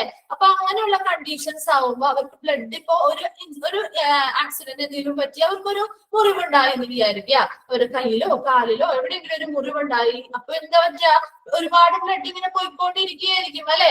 അപ്പൊ അതിനെ പ്രിവെന്റ് ചെയ്യണമെങ്കിൽ അവരുടെ ബ്ലഡിൽ എന്തുണ്ടായിരിക്കണം? ക്ലോട്ടിംഗ് ഫാക്ടർ അല്ലെങ്കിൽ രക്തം കട്ടപിടിക്കാൻ സഹായിക്കുന്ന കോശങ്ങൾ ഉണ്ടായിരിക്കണം അല്ലെ. അപ്പൊ അങ്ങനെയുള്ള സീരിയസ് കണ്ടീഷൻസ് ഒക്കെ വരികയാണെങ്കിൽ അവരുടെ ബ്ലഡിലോട്ട് ഉടനെ നമ്മൾ എന്താണ് ട്രാൻസ്ഫർ ചെയ്ത് കൊടുക്കുന്നത്? ഇങ്ങനെയുള്ള ക്ലോട്ടിംഗ് ഫാക്ടേഴ്സ് ആണ്, ബ്ലഡിലുള്ള കമ്പോണന്റ് ആണ് നമ്മൾ ട്രാൻസ്ഫ്യൂഷൻ വഴി കൊടുക്കുന്നത്. അപ്പൊ എന്നാൽ മാത്രമല്ലേ ആ ബ്ലഡിൽ അത് എത്തുള്ളൂ അല്ലെ. ക്ലോട്ടിംഗ് ഫാക്ടേഴ്സ് എത്തുകയും അവിടെ ആ ക്ലോട്ടിംഗ് നടക്കുകയും ചെയ്യുള്ളൂ. അല്ലാന്നുണ്ടെങ്കിൽ എന്ത് പറ്റും? അവരുടെ ബ്ലഡ് അവർ ചോര വാർന്ന് എന്ത് ചെയ്യും? അവർ ചിലപ്പോൾ ഡെത്ത് വരെ സംഭവിക്കാം അല്ലെ. അപ്പൊ അങ്ങനെയുള്ള ഒരു കേസുകളിൽ, അതായത് ഏതൊരു ബ്ലഡുമായി റിലേറ്റഡ് ആയിട്ടുള്ള ഏതൊരു പ്രോബ്ലം ഉണ്ടെങ്കിലും അവിടെ അതിന് എന്ത് സൊല്യൂഷന് വേണ്ടിയിട്ട് നമ്മൾ എന്ത് ചെയ്യും? ബ്ലഡ് ട്രാൻസ്ഫ്യൂഷൻസ് നടത്താറുണ്ട്. അപ്പൊ ബ്ലഡ് ട്രാൻസ്ഫ്യൂഷൻ അത് ഓരോ പേഷ്യന്റിന്റെയും കണ്ടീഷൻ അനുസരിച്ചായിരിക്കും ഏത് കമ്പോണന്റ് കൊടുക്കണം എന്നുള്ളത് തീരുമാനിക്കുന്നത്. ഓക്കെ, ക്ലിയർ ആയോ? ഓക്കെ, അടുത്തതാണ് job responsibilities of a blood bank manager. Blood bank മാനേജറുടെ ജോബ് റെസ്പോൺസിബിലിറ്റീസ് എന്തൊക്കെയാണെന്നാണ് നോക്കുന്നത്. അപ്പോ എന്തൊക്കെയായിരിക്കും ജോബ് റെസ്പോൺസിബിലിറ്റീസ് എന്ന് പറയുന്നത്? ഫസ്റ്റ് പോയിന്റ് നിങ്ങൾ നോക്കിയേ. A blood bank manager act as A head of the entire blood bank. എന്താണ് എൻറ്റയർ ബ്ലഡ് ബാങ്ക്? അല്ലെങ്കിൽ ആ ബ്ലഡ് ബാങ്കിന്റെ മൊത്തത്തിലുള്ള ഹെഡ് അല്ലെങ്കിൽ തലവനായിട്ട് ആക്ട് ചെയ്യുന്നത് ആരാണ്? ബ്ലഡ് ബാങ്ക് മാനേജർ ആണ്. Okay, second point, he or she അല്ലെ, അവനോ അവളോ, അല്ലെങ്കിൽ മാൻ ആവാം വുമൻ ആവാം അല്ലെ, മെൻ ആവാം വുമൻ ആവാം. അപ്പൊ രണ്ടാരും ആയിക്കോട്ടെ, is at the helm of the daily operations at the blood bank. അപ്പോ ബ്ലഡ് ബാങ്കിലെ ഡെയിലി ഓപ്പറേഷൻസ് അല്ലെ, ദൈനംദിന പ്രവർത്തനങ്ങൾ നടക്കുന്നുണ്ട് ബ്ലഡ് ബാങ്കില്. ആ എല്ലാ ഡെയിലി ഓപ്പറേഷൻസിന്റെയും ചുക്കാൻ പിടിക്കുന്നത് അല്ലെങ്കിൽ നിയന്ത്രണം വഹിക്കുന്ന വ്യക്തി എന്ന് പറയുന്നത് ആരാണ്? ബ്ലഡ് ബാങ്ക് മാനേജർ ആയിരിക്കും. ഓക്കെ, ഇത് ബ്ലഡ് ബാങ്ക് മാനേജറുടെ പ്രധാന ജോബ് റെസ്പോൺസിബിലിറ്റീസ് ആണ് പറയുന്നത് കേട്ടോ. ഒന്നാമത് പറഞ്ഞത് എന്താണ്? എൻറ്റയർ ബ്ലഡ് ബാങ്ക് അല്ലെങ്കിൽ മൊത്തമായിട്ട് ബ്ലഡ് ബാങ്കിന്റെ മൊത്തത്തിലുള്ള ഹെഡ് അല്ലെങ്കിൽ തലവനായിട്ട് ആക്ട് ചെയ്യുന്നത് ബ്ലഡ് ബാങ്ക് മാനേജർ ആണ്. രണ്ടാമത്തെ പോയിന്റ് പറഞ്ഞ എന്താ? ബ്ലഡ് ബാങ്കിൽ നടക്കുന്ന ഡെയിലി ഓപ്പറേഷൻസ് അല്ലെ, ദിവസേനയുള്ള പ്രവർത്തനങ്ങളുടെ ചുക്കാൻ പിടിക്കുന്നതും നിയന്ത്രണം വഹിക്കുന്നതുമായിട്ടുള്ള വ്യക്തി ആരാണ്? ബ്ലഡ് ബാങ്ക് മാനേജർ ആണ്. ഓക്കെ, അവരുടെ പ്രവർത്തനങ്ങൾ എന്തൊക്കെയാ പ്രവർത്തനങ്ങളാണ് നടക്കുന്നത്? ചെക്കിങ് എക്സ്പെൻസസ് അല്ലെ, ചിലവുകള് ചെക്ക് ചെയ്യുന്നു. എന്തൊക്കെ ചിലവുകളാണ് വന്നിരിക്കുന്നത്? ചെക്ക് ചെയ്യും. കണ്ടക്ടിങ് ഇൻസ്പെക്ഷൻസ്, എന്തൊക്കെയാണ്? പരിശോധനകളൊക്കെ നടത്തും. Working with third party services. അവിടെ ഒരു മിസ്റ്റേക്ക് ഉണ്ട്, ഹാൻഡ് പാർട്ടി അല്ല, തേർഡ് പാർട്ടി സർവീസ് ആണ് കേട്ടോ. അപ്പോ working with third party services. Third party services എന്ന് പറഞ്ഞാൽ ഡൊണേറ്റ് ചെയ്യുന്നവരുണ്ട് അല്ലെ, ബ്ലഡ് റിസീവ് ചെയ്യുന്നവരുണ്ട്. അതുപോലെ തന്നെ ഈ ഡൊണേറ്ററും ഒക്കെ ആയിട്ട് ബന്ധപ്പെട്ട് കുറെ അധികം ഓർഗനൈസേഷൻസും അങ്ങനെയുള്ള കുറെ അതോറിറ്റീസും കാര്യങ്ങളും ഒക്കെ ഉണ്ട്. അപ്പൊ അവരുമായിട്ടും വർക്കിംഗ് ചെയ്യണം എന്നുള്ളതാണ് ബ്ലഡ് ബാങ്ക് മാനേജറുടെ റെസ്പോൺസിബിലിറ്റിയിൽ പറയുന്ന കാര്യങ്ങള്. ഓക്കെ, അപ്പോ ഇതൊക്കെയാണ് പറഞ്ഞത്. ഡെയിലി ഓപ്പറേഷൻസ്, ബ്ലഡ് ബാങ്കിൽ നടക്കുന്ന ഡെയിലി ഓപ്പറേഷൻസ് കണ്ടക്ട് എന്താണ്? അതിന്റെ ഹെൽപ്പ് ഓഫ് ദി അല്ലെ, ചുക്കാൻ പിടിക്കുന്ന അല്ലെങ്കിൽ നിയന്ത്രണം വഹിക്കുന്ന വ്യക്തി എന്ന് പറയുന്നത് ആരാണ്? ബ്ലഡ് ബാങ്ക് മാനേജർ ആയിരിക്കണം. എന്താണ് അവിടെ? ചിലവുകൾ എന്താണ്? ചെക്ക് ചെയ്യുന്നു അല്ലെ, ചിലവുകൾ ചെക്ക് ചെയ്യുന്നു. എന്താണ്? പരിശോധനകൾ അല്ലെങ്കിൽ കണ്ടക്ടിങ് ഇൻസ്പെക്ഷൻസ്, പരിശോധനകൾ നടത്തുന്നു. അതുപോലെ തന്നെ തേർഡ് പാർട്ടികളുമായിട്ട് അവിടെ ഒരു വർക്കിംഗ് ഉണ്ടാക്കിയെടുക്കുന്നു. ഓക്കെ, അവരുമായി ചേർന്ന് വർക്ക് ചെയ്യുന്നു. തേർഡ് പാർട്ടീസ് എന്ന് പറഞ്ഞാൽ ഡൊണേറ്റ് ചെയ്യുന്നവരാവാം, അതുപോലെ തന്നെ ബ്ലഡ് റിസീവ് ചെയ്യാൻ വരുന്നവരാവാം, അവരുമായി ബന്ധപ്പെട്ട കുറെ സംഘടനകൾ ഉണ്ടാവും, ഓർഗനൈസേഷൻസ് പോലെയുള്ളവ ഉണ്ടാവാം. അപ്പൊ അവരുമായിട്ട് എല്ലാവരുമായിട്ടും വർക്ക് ചെയ്യുക എന്നുള്ളത് കൂടി ആരാണ്? ബ്ലഡ് ബാങ്ക് മാനേജറുടെ റെസ്പോൺസിബിലിറ്റിയിൽ വരുന്നതാണ്. തേർഡ് പോയിന്റ് എന്താ?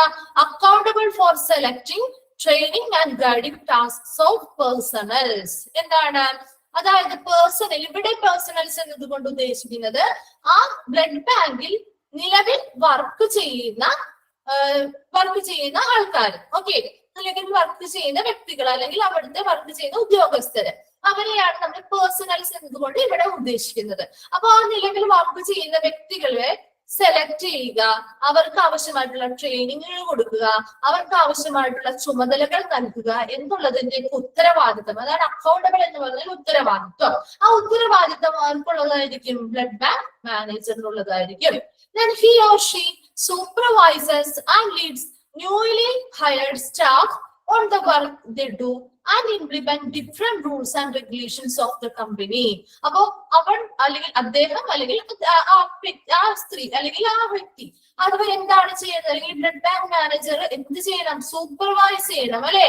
എന്താണ് സൂപ്പർവൈസ് ചെയ്യാൻ, മേൽനോട്ടം വഹിക്കണം. And Leeds newly hired staff on the work they do. അപ്പൊ എന്താണ്, പുതിയതായി വന്ന സ്റ്റാഫുകൾ ഉണ്ടെങ്കിൽ അവരുടെ വർക്ക്, അവർ ചെയ്യുന്ന വർക്കുകൾ എന്ത് ചെയ്യുക, സൂപ്പർവൈസ് ചെയ്യുക, മേൽനോട്ടം വഹിക്കുകയും അവരുടെ ഓരോ വർക്കുകളിലേക്കും നയിക്കുകയും ചെയ്യുക എന്നുള്ളത് ആരുടെ ഡ്യൂട്ടിയാണ്, ബ്ലഡ് ബാങ്ക് മാനേജറിന്റെ ഡ്യൂട്ടിയാണ്.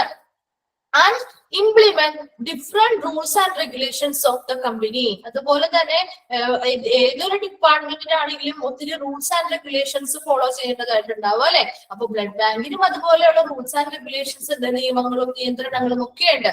അപ്പൊ അവയെല്ലാം നടപ്പിലാക്കേണ്ടത് അല്ലെങ്കിൽ ഇംപ്ലിമെന്റ് ചെയ്യേണ്ടതും ഈ ബ്ലഡ് ബാങ്ക് മാനേജറാണ്. Then also the trainings are given. നമ്മൾ ഓൾറെഡി പറഞ്ഞു, ഏത് സ്റ്റാഫിനും ആവശ്യമായിട്ടുള്ള ട്രെയിനിങ്ങുകളൊക്കെ കൊടുക്കേണ്ടത് ബ്ലഡ് ബാങ്ക് മാനേജറുടെ ഡ്യൂട്ടിയിൽ വരുന്നതാണ്. Then he also oversees and assesses the gross performance of the staff. അപ്പൊ എന്താണ് ഗ്രോസ് പെർഫോമൻസ് എന്ന് പറഞ്ഞാൽ ഓവറോൾ പെർഫോമൻസ് ആണ് കേട്ടോ. അപ്പൊ ഓവർസീസ് എന്ന് പറഞ്ഞാൽ മേൽനോട്ടം വഹിക്കുക, അസസ് എന്ന് പറഞ്ഞാൽ എന്താ, വിലയിരുത്തുക. ഓക്കെ, അപ്പൊ അവിടെയുള്ള എല്ലാ സ്റ്റാഫിന്റെയും, ബ്ലഡ് ബാങ്കിൽ വർക്ക് ചെയ്യുന്ന എല്ലാ സ്റ്റാഫിന്റെയും ഓവറോൾ പെർഫോമൻസ് അല്ലെ, ഓവറോൾ പെർഫോമൻസ് അത് മേൽനോട്ടം വഹിക്കുകയും വ്യക്തമായിട്ട് അത് എന്ത് ചെയ്യണം, വിലയിരുത്തുകയും വേണം അല്ലെ.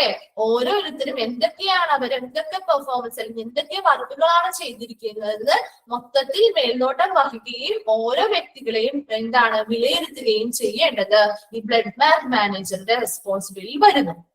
And ensure that files and records are updated and properly stored. അതുപോലെ തന്നെ എന്ത് ചെയ്യണം, അവിടെ നമുക്ക് ഒരുപാട് ഫയൽസും റെക്കോർഡ്സും ഉണ്ടാകും ഓരോ ഡിപ്പാർട്ട്മെന്റിനെയും ബേസ് ചെയ്ത് അല്ലെ.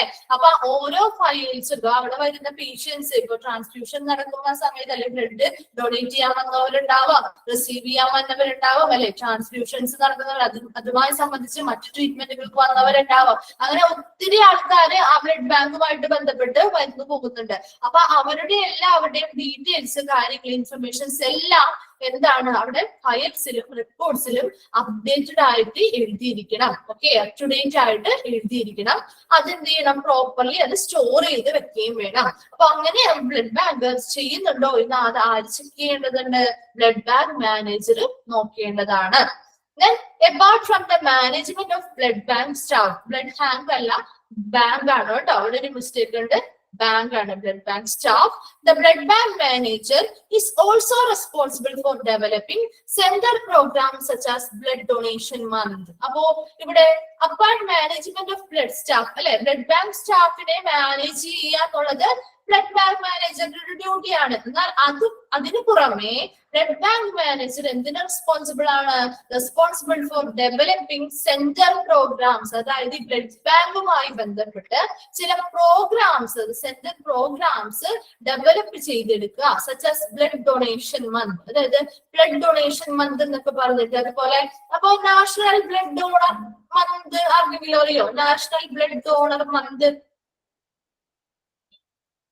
അറിയോ, നാഷണൽ ബ്ലഡ് ഡോണർ മന്ത് കേട്ടിട്ടുണ്ടോ ആരെങ്കിലും? കേട്ടിട്ടുണ്ട്. ഒന്ന് പറയോ, ഏതാണ് മന്ത് അറിയോ സീന? ജൂൺ അല്ലേ മാം? ജൂൺ അല്ല, ജനുവരി ആണ് കേട്ടോ, ജനുവരി. Okay, national blood donor month എന്ന് പറയുന്നത് ജനുവരി ആണ്. എന്നാൽ വേൾഡ് ബ്ലഡ് ഡൊണേഷൻ ഡേ അറിയോ, world blood donation day, world blood donation day June തന്നെയാണ്. ജൂൺ എന്ന് പറയുന്നത് സീന പറഞ്ഞ പോലെ ജൂണിലാണ്. ഏത് ദിവസമാണെന്ന് അറിയോ? ജൂൺ 14th ആണ് അല്ലെ, June 14. Okay, world blood donation day എന്നറിയപ്പെടുന്നത് ജൂൺ 14 മന്ത് ആണെങ്കിലോ ജനുവരി ആണ് കേട്ടോ. ഓക്കെ, അപ്പോ അങ്ങനെയുള്ള ഈ ദിവസങ്ങളും അല്ലെങ്കിൽ ഈ മാസങ്ങളും ഒക്കെ ആയിട്ട് ബന്ധപ്പെട്ട് വരുമ്പോ നമ്മൾ എന്താണ് ഇപ്പൊ എല്ലാ ഡിപ്പാർട്ട്മെന്റിലും അവരുടെ ഡിപ്പാർട്ട്മെന്റുമായി ബന്ധപ്പെട്ട് വരുന്ന ഡേറ്റുകളൊക്കെ ആണെങ്കിൽ അവർ പ്രോഗ്രാംസ് ഒക്കെ കണ്ടക്ട് ചെയ്യും അല്ലെ. അപ്പൊ ഇവിടെ ബ്ലഡ് ബാങ്കിന്റെ മാനേജറും എന്ത് ചെയ്യണം, ഇങ്ങനെയുള്ള ദിവസങ്ങളൊക്കെ അല്ലെങ്കിൽ ഇങ്ങനെയുള്ള മാസങ്ങളോ ദിവസങ്ങളോ ഒക്കെ വരുമ്പോ അതിന്റെ ഇമ്പോർട്ടൻസ് മറ്റുള്ളവർക്ക് മനസ്സിലാക്കി കൊടുക്കാൻ വേണ്ടിയിട്ട് ഈ സെന്ററുമായി ബന്ധപ്പെട്ട് പ്രോഗ്രാമുകൾ കണ്ടക്ട് ചെയ്യേണ്ടതും ആരുടെ ഉത്തരവാദിത്തമാണ്? ബ്ലഡ് ബാങ്ക് മാനേജറുടെ ഉത്തരവാദിത്തമാണ്. അപ്പോ എന്തൊക്കെയാണ് ജോബ് റെസ്പോൺസിബിലിറ്റീസ് എന്ന് നോക്കിയേ. ജോബ് റെസ്പോൺസിബിലിറ്റീസ് ഒന്ന് വായിച്ചു നോക്കിയേ നിങ്ങള്, എന്തൊക്കെയാണെന്ന് നോക്കിയേ. ഫസ്റ്റ് പോയിന്റ് പറഞ്ഞ എന്താ? ബ്ലഡ് ബാങ്ക് മാനേജർ എന്തായിട്ട് ആക്ട് ചെയ്യുന്നു?